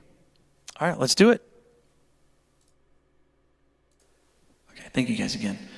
Can we get some Featherweight emojis, feather emojis in the chat? Thank you very much. If you guys want to hear one more song, you got until the end of the song, and that's it. Okay, here we go.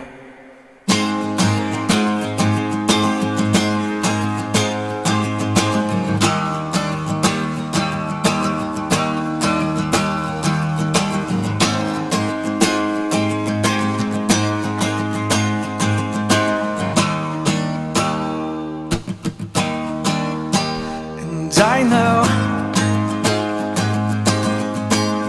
you always speak softly, and I know you always include me, and you know I'll never act wrongly. And you know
I know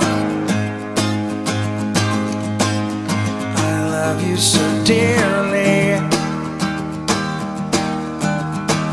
and I know I'll be taking you with me.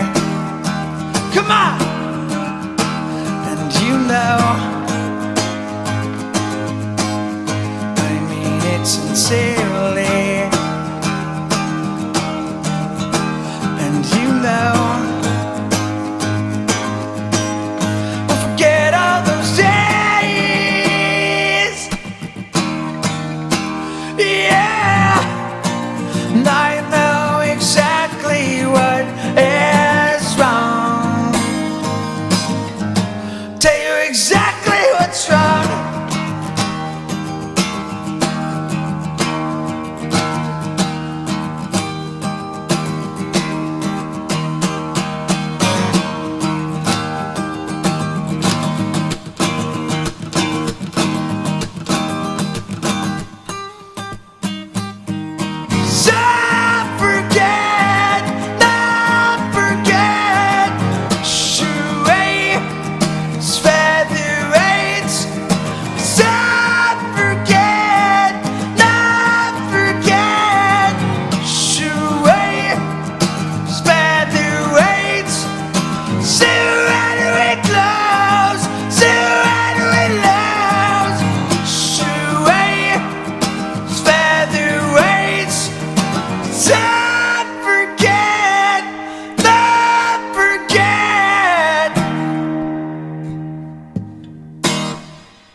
All right, everybody. It looks like that was the last song of the night. If you guys enjoyed the show, if you guys liked the music, please go check out my band Finals. That last song was called Featherweight. Yeah, you guys are more than welcome to go check that out. Linked in the channel description. All my stuff's there. There's a Discord. There's a merch store. Check it out. I'm wearing my own band's merch, like Metallica. They always wear their own merch, which is really funny to me. And I decided to do it too. You can also pick up the vinyl for the latest record. The latest record is on vinyl because it's the best-selling album for my band. So check that out. You guys can pick that up anytime you want. Linked in the channel description. There's a link in there. You can also check out the Patreon. So if you want to know why did he write those lyrics to that song? What's up with that? Go check it out. I write a whole bunch of articles on there. There's like 100 pages or something like that. 100 articles of stuff. It's crazy. So again, thank you guys so much for checking that out. For the Patreon supporters, you guys are awesome. A whole bunch of people out there. Speaking of the Patreon supporters, check this out. You guys see this? Boom. There's a thank you screen. All the people that are either subscribed right now on the Patreon on the $5 tier, or they are people that are moderators here, or they're people that just send donations really, really regularly, and I say thank you to those people. So if your name is on this list, say something in the chat. Very cool people. Good times, rock and roll. So again, thank you to everybody that helps out the show.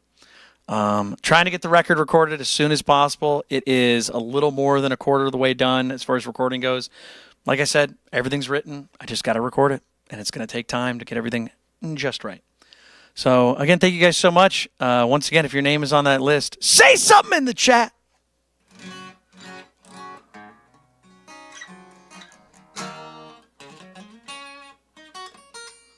Actually, wait a second. Let me see. Is Blake still on that? Did I not save? Should be on there. There it is. I was going to say, I could have swore it wasn't on there. So I'll let that swing by so you can see that. Yeah, I was like, wait a second. I didn't see Blake after Jesse. Blake was the latest person we added to the dang old Wall of Fame. There's no dang old Wall of Fame right there. Anybody hear a new song tonight? I know we did talking for 90% of the show, but yeah, I just wasn't in a music playing mood earlier. There it is. There it is. There's Blake. There you go. Blake.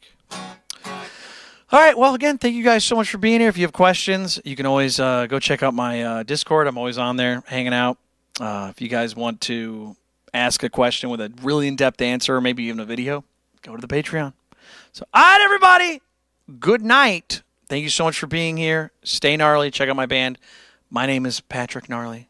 My band's name is Finals. I hope you have a great rest of the night. I'm going to see if I can go to sleep. All right, bye, everybody. Good night. See you later. Bye. Goodbye. See ya. Stay gnarly.